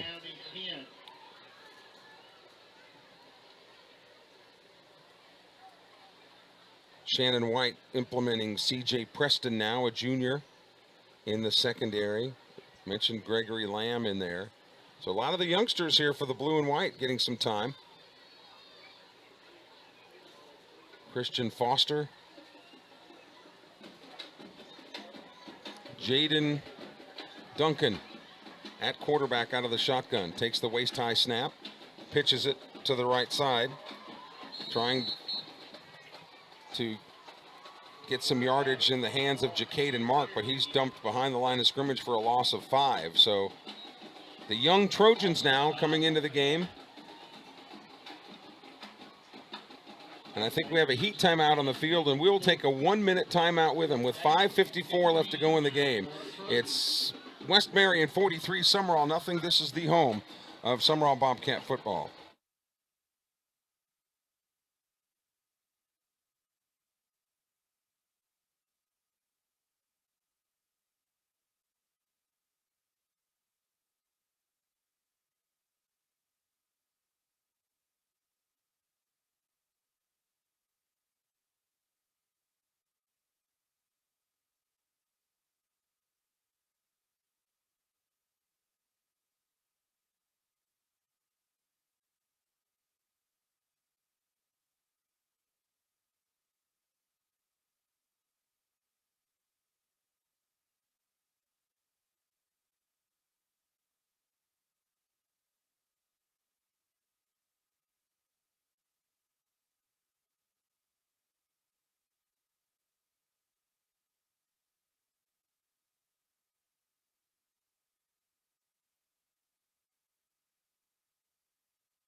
A great punt by the Trojans is down to, it would appear, inside the 5-yard line at about the 1. Let's go to the Town and Country Cleaner scoreboard one more time. Greene County leading Goche 42-7. Boy, Greene County had difficulty scoring points, and now all of a sudden they're scoring all kinds of points. A final score tonight, Picayune has defeated Poplarville. Picayune 53, Poplarville 15. That is a final. Another final, Columbia 20, Lawrence County 13. And you'll remember the Cougars led that game for quite a while. In the fourth quarter, Biloxi leads Stone 31-7, and in the late third, Purvis 34, Northeast Jones 10.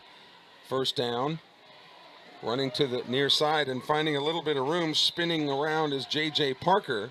28, J.J. Parker. Parker got up to about the 6 or 7, so that's a pickup of 5. Parker's percentage of gain on the run has been pretty good tonight. What, about 6-yard average, something like that? Yeah, a little bit over that, Kelly. For the Bobcats. So second down and 5 with 4:44 left to go in the contest. Hand off to Parker. They try the left side, and Cooper Fortenberry is the quarterback now for Summerall. Cooper Fortenberry is the son of Chris Fortenberry, the defensive coordinator. He is a freshman left-hander. So the gain there is 3, brings up a 3rd down and 2. About 2 for the Bobcats. Clock moving with 4:14 left to go.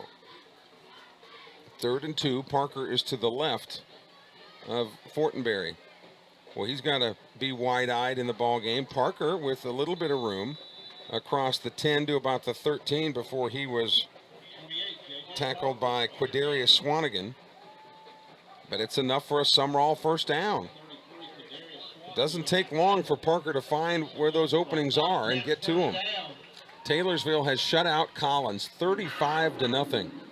Taylorsville 35, Collins nothing. Hattiesburg making a game against Jeff Davis County 27-20. The Yellow Jackets leading the Tigers.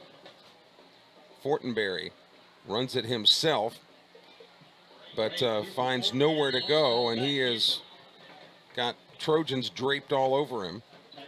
Loss of about a yard on the play with 3:20 left to go in the contest. 43-0. It's been all West Marion tonight. The Trojans undefeated coming in here, and they will remain so. The Bobcats suffering 3rd straight loss of the season. Young Cooper Fortenberry on 2nd down and 12 hands it off to Parker. Tries the right side, but then cuts it back to the middle and can't find anything there either. Josh Boone, the junior defensive back, on the tackle there for the Trojans, brings up 3rd down and 11. McGee leading Kemper County 28-6. That Archbishop Rummel and Oak Grove score has held steady at 7-3 in the 3rd. Over in Oak Grove. Oak Grove undefeated coming into that game. 3rd down and 11 with 2:27 left to go. Fortenberry, the southpaw, out of the shotgun. Puts a man in motion, takes the eye-high snap, tries to hand it off, and that ball is fumbled, and the Trojans say they have it at the 7-yard line. No indication yet, but it is now official. The Trojans have come up with a turnover, and covering it was big Chess Johnson, the 6'4", 274-pound sophomore tackle. Chess, like the strategic game of chess, comes up with it. Seminary leading Raleigh 21-14. The Bulldogs have come back. They were trailing in that game for a good bit of the game. Richton over Sacred Heart 40-11. 40-11. That game is late. North Forest clinging to a 1-point lead, 14-13 over Southeast Lauderdale. So 1st and 10. And it looks like the Trojans are going to take some kind of victory formation here, as Jaden Duncan just goes back and puts the knee down at about the 10-yard line, and they'll just maybe be able to snap it 2 more times before they'll have a decision to make. Mize leading St. Andrews Episcopal 36-0. Pelahatchie, the Chiefs beating Bay Springs. It's Pelahatchie 28, Bay Springs 20. That's a fourth quarter score. Purvis, looks like Coach Hankins is going to get another win with the Tornadoes, 28-10 over Northeast Jones. That's in the fourth quarter. Still got 10 seconds left on the play clock. 1:11 left on the game clock.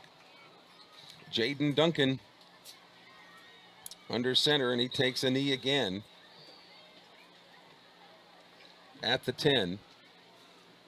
And there's a difference of about 20 seconds in the play clock and the game clock, but if they go for it on fourth down, they can literally run the clock out. So this is going to do it. There'll be no reason to even think about kicking a field goal or anything like that.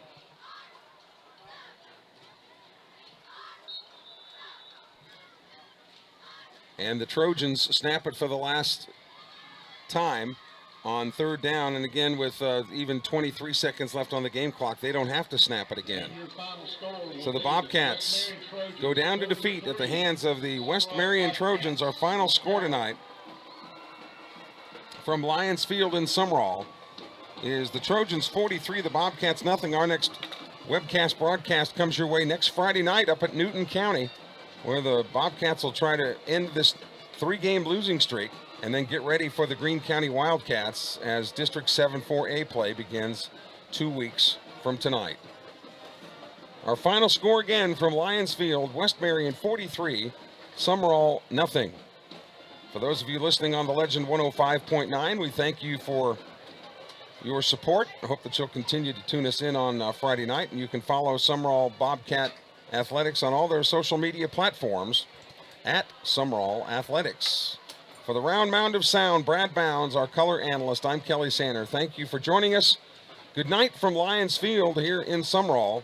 This is the home of Sumrall Bobcat football.